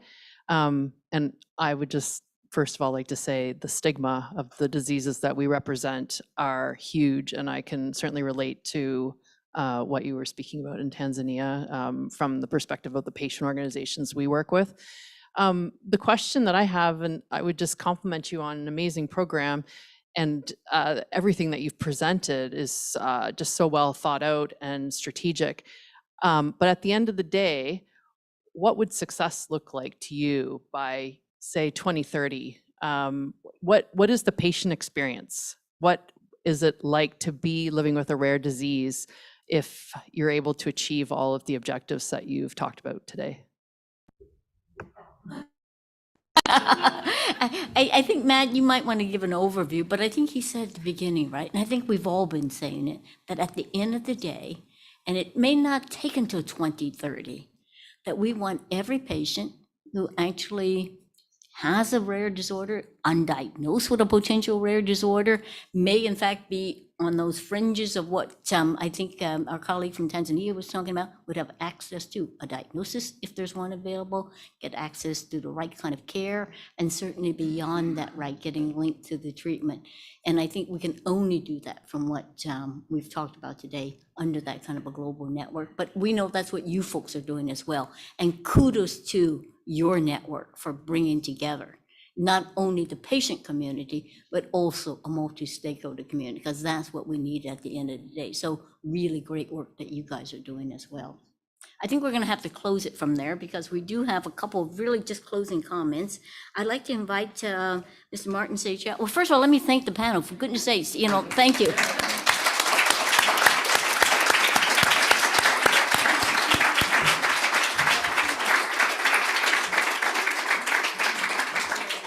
That was even better than I had hoped for. So I'd like to invite Martin Seychelles to come up and, on the video there behind me there. Martin is the Deputy Director General at DG INTPA, the European Commission. Martin, over to you to give us some closing words of wisdom here on behalf of the European Commission. So thank you very much, and hello to everyone, and thank you for inviting me to share a few thoughts with you at the towards the end of this extremely interesting and valuable event. Let me start by repeating something we've said many times, but we still need to continue to repeat. Rare diseases are not rare.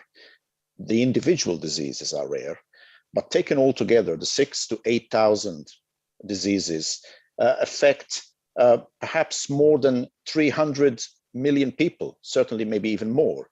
To put that into perspective, that's more than half the number of diabetes patients worldwide. So why is this important? Because when resources available to health systems are limited, and unfortunately they all too often are very limited, inevitably that leads to the rationing of healthcare. And the term rare often, unfortunately, ends up deprioritizing patients with rare conditions. So how do we answer this problem, and how do we solve this problem? Well, I think there are 2 points, 2 essential aspects. First of all is the very basic stuff, is really to invest strongly in strengthening health systems. If we're really serious about SDG 3, about universal health coverage, we cannot afford to deprioritize anybody, much less such large numbers of people. And we know that strong health systems are indeed at a rising tide that would lift all boats. So I think the first thing that has been said a moment ago, I think it's really important to emphasize that investing in health systems, especially in aspects of health systems that are very important for patients with rare conditions, will not just benefit patients with rare conditions, it will benefit everybody else. If, for example, there is strong investment in telemedicine, for example, this will certainly help bring care to patients who may be far away from the expertise, but it will also help the management of many other conditions as well. But then we need to also do more than that. That's the basic stuff. We need then to network, and this is what this event is all about. The networking of care, the networking of expertise, and I would say also the networking of patients and the expertise, the first-hand knowledge that they and their families and their carers can bring. This is important. We know that the journey to diagnosis and treatment where available is unfortunately still far too long, and networking is the way to shorten that journey and make it more effective. This is indeed what we've been doing in Europe since 2011 with the European reference networks on the clinical side, where we've really built networks that can bring expertise closer to the patient, irrespective of the physical location of the patient. But we're also applying that, for example, in research, the new European Partnership on Rare Diseases, which will coordinate national, local, and European research and innovation programs to combine research funding, implementation of research support activities, including training, infrastructure to access data, data standards. And this is really important. We are at the moment really at the heart of a technological revolution where we can really process large amounts of data, where research is really giving us more and more answers. And that research will certainly help patients with rare conditions, but will also help everybody else, because hidden in that data will be answers also to other conditions, which may be even more prevalent. So this is really, I think, an opportunity we cannot afford to miss. But again, networking is key, because if the research is being carried out in fragmented oases, not communicating with each other, it will take much longer to find the answers we are all looking for. Now, when it comes to international partnerships, we will apply the same approach. We very much would like to link the European expertise on rare diseases with the global health agenda. I think what really is needed now is to network the networks. It's important to have regional networks, and then it's important to link those globally, so that we can also make the best use of the data that will be available, the expertise that is already out there, and we need more of it, but also to be able to accelerate the research effort, to have better understanding and better treatments. And this is something definitely we are prepared to invest in. I think what we've just heard today is indeed extremely encouraging. I was very much impressed by the very solid work and the excellent progress happening all over the world. I think the time is ripe now to really start to create this global network. Data will be at the heart of that. Data will be the backbone for informed decisions. But of course, data is only good if it is shared. It must be shared among patients, among experts, among centers, the networks. We are already doing that, for example, in some areas, like with rare infectious diseases, our collaboration between the ECDC and the African CDC, for example. But we obviously would like to extend that far more widely to all categories of rare diseases. And I think there's a lot of scope for that as well. And also the practical collaboration on how we can make the best use of that data and how we can also then link that to research. So to conclude, networking is the key. Of course, networking of health systems that are well resourced, that have also the capacity, but ultimately we'll all be able to get much better results from the available capacities if those capacities are networked. And this is where I think Europe can play a strong role. We very much intend to do so. And let me conclude by saying that ultimately the test of any healthcare system is, of course, to provide effective diagnosis and quality of care, but it must do so also in the shortest possible time. Having treatments which are not readily and quickly accessible, of course, is only half the story. The speed is important. And this is where networking really can help, is to help shorten the distance between the patient and the answers that the patient deserves and needs. Thank you very much, and thank you, and congratulations to everyone for the excellent work.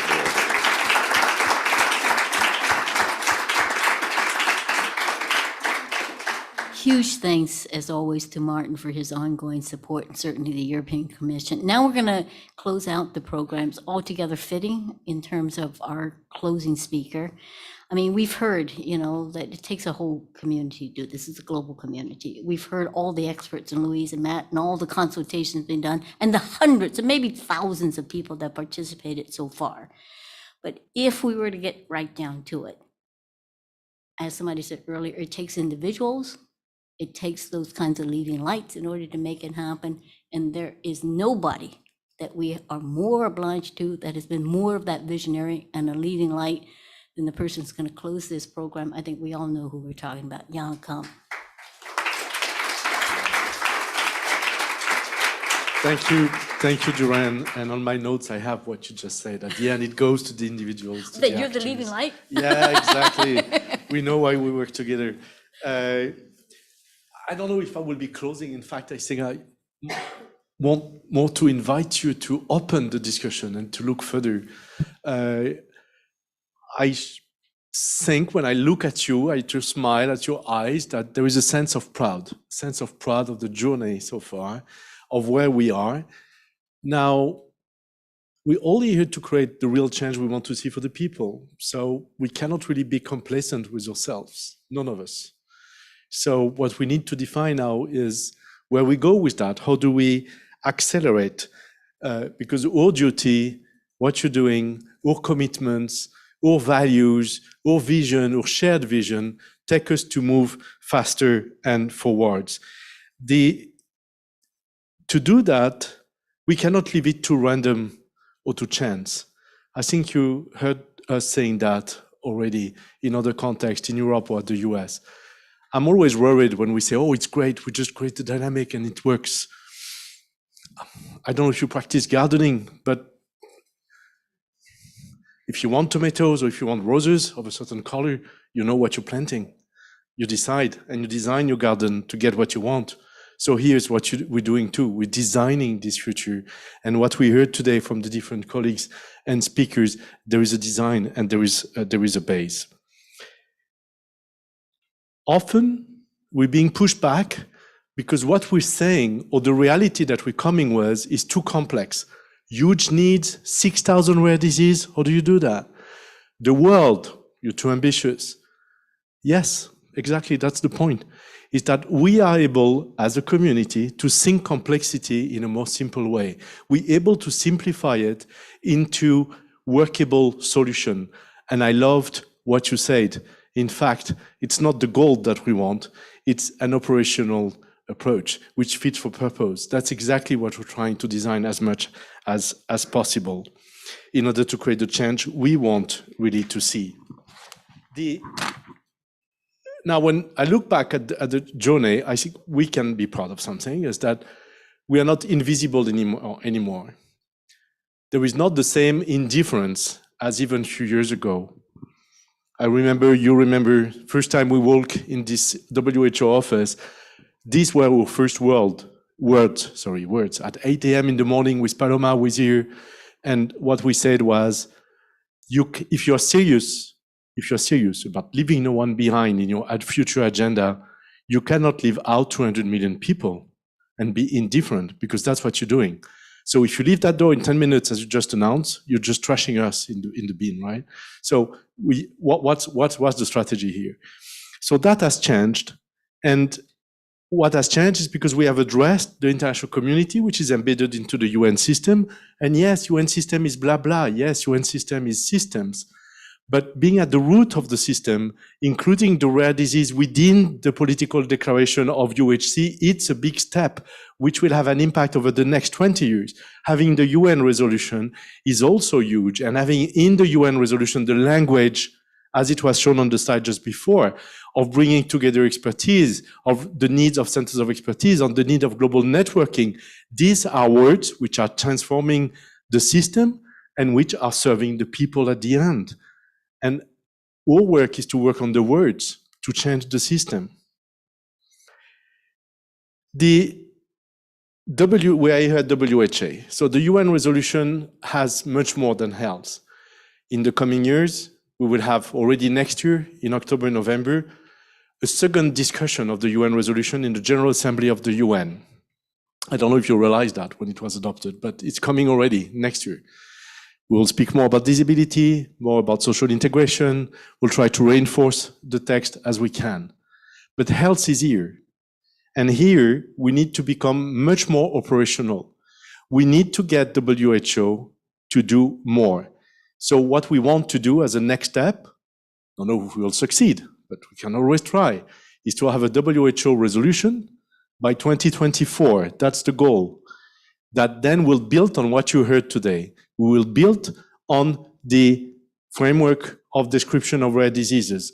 We will build on the classification and codification with Anarat and the fantastic work that they did for the world with the other experts on that. We will build on some of the work of Lucia Monaco and Mary at that time and Garrett and others here in this room from the RDI, from the International Consortium of Rare Diseases, in order to have also with the 5 recommendations that Flaminia mentioned to strengthen the healthcare system. And you heard Rudiger Kresch saying it and Martin Seychelles saying it. So we need to come into their language, into their mindset also to transform the thing and to get all that into a WHO resolution. WHO resolution will not save more people than the UN resolution the night after that. Certainly not. But again, it will give another leverage to create the change we want to see locally. Then the local actors, you, the patients, the clinicians, the researchers, the healthcare managers can use that to transform locally their situation. The collaborative global network fits into that. So what we want now is to have more language, more reality about it, and we want it to become operational to disseminate the existing knowledge and to create new knowledge. So yes, it's all about the data. Martin said it, you all said it. It's a lot about the data. But the good thing is that now the European Commission is starting to say it's time to invest. It's time to invest, certainly. And I thank the opportunity to thank the ones who are already investing in our work to do it, which is extremely supportive. Where we want to go, it's a change of mindset. The change of mindset is to get the visibility of these people living with rare disease into the healthcare system and into society. This is what we can change with these next steps. And the recognition of people with rare diseases that they worth an early and reliable diagnosis. You were asking where you want to go in 2030? First thing, we want to diagnose rapidly, reliable. Believe it or not, it's only preliminary results, so we'll see in June, but we're doing a survey in Europe, already 10,000 replies. Has the world changed in Europe? Yes, it has in 15 years. Sufficiently? No. We still see years to get diagnostic. We still see an average which seems to be around 4 years. We still see more than 1 year before the first symptoms and a medical doctor. We see things that are not imaginable today. There is no reason. The technology is there, the knowledge is there, the people are there. It's just the system which is broken that we need to change, and the mindset. So we need to work on that. Also, the recognition that we're worth receiving quality care. And that's a change that we can create really internationally with this type of work. And that as human beings, we are worth this extra effort called equity. And it all goes back to that. Is that it's not just considering us like any other human. No, these humans are starting their lives with additional vulnerabilities and difficulties, and society has to help them to compensate for some of that in order to make their life and maybe reach some well-being. So the way we see our work is in fact, really to create possibles. We open up possibles. We are not prescriptive about what we want to do completely. We're opening these possibles of new networking, but at the end, it will have to be the actors locally. And I conclude by saying that our strategy here developed with a future WHO resolution is not a strategy for low and middle income countries. We're not coming for a strategy to say RDI is about helping the poor. We never said it. So in case you think that we're doing that, no, that's not the goal. We're working for everybody. We think that our action is leveraging the situation in every regions of the world, in every country. Because in the US, we also have our issues of access to care. And in Europe, we do too. It depends where you live. It depends how much money you have in your pocket. It depends on your education. It depends on many things. Our strategy is also a strategy led by patient needs, but not for patients only. It's also for all stakeholders, for the clinicians, for the researchers, for the product developers, for the healthcare managers. So the togetherness is essential. That was mentioned all along. And all together, also, that we speak a lot because we are an RDI meeting and WHO context about RDI and WHO. But to succeed, it's all together.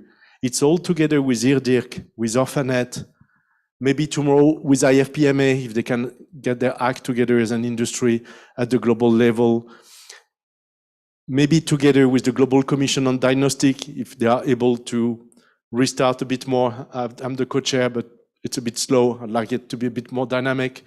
We need everyone. We need the Chan Zuckerberg Foundation with supporting. We need the bigger and other global foundations to get involved in order to move the agenda forward. And we also need the regulators at some point to work together, and I mentioned the major foundation of some in the industry. We need these different parts which are not yet activated. So we cannot be complacent, but we can be proud. I think we had a long day, productive day, and I propose to close by thanking you, Durain, because you are really the incarnation of our fight. Thank you.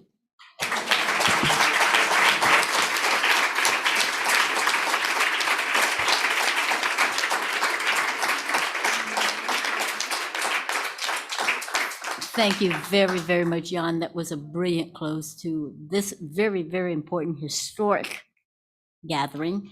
And we certainly invite you now to kind of join us for a cocktail reception. We will invite you to come back when we get our progress report. And I think that's something to look forward to. So thank you folks very, very much. Know that you're welcome.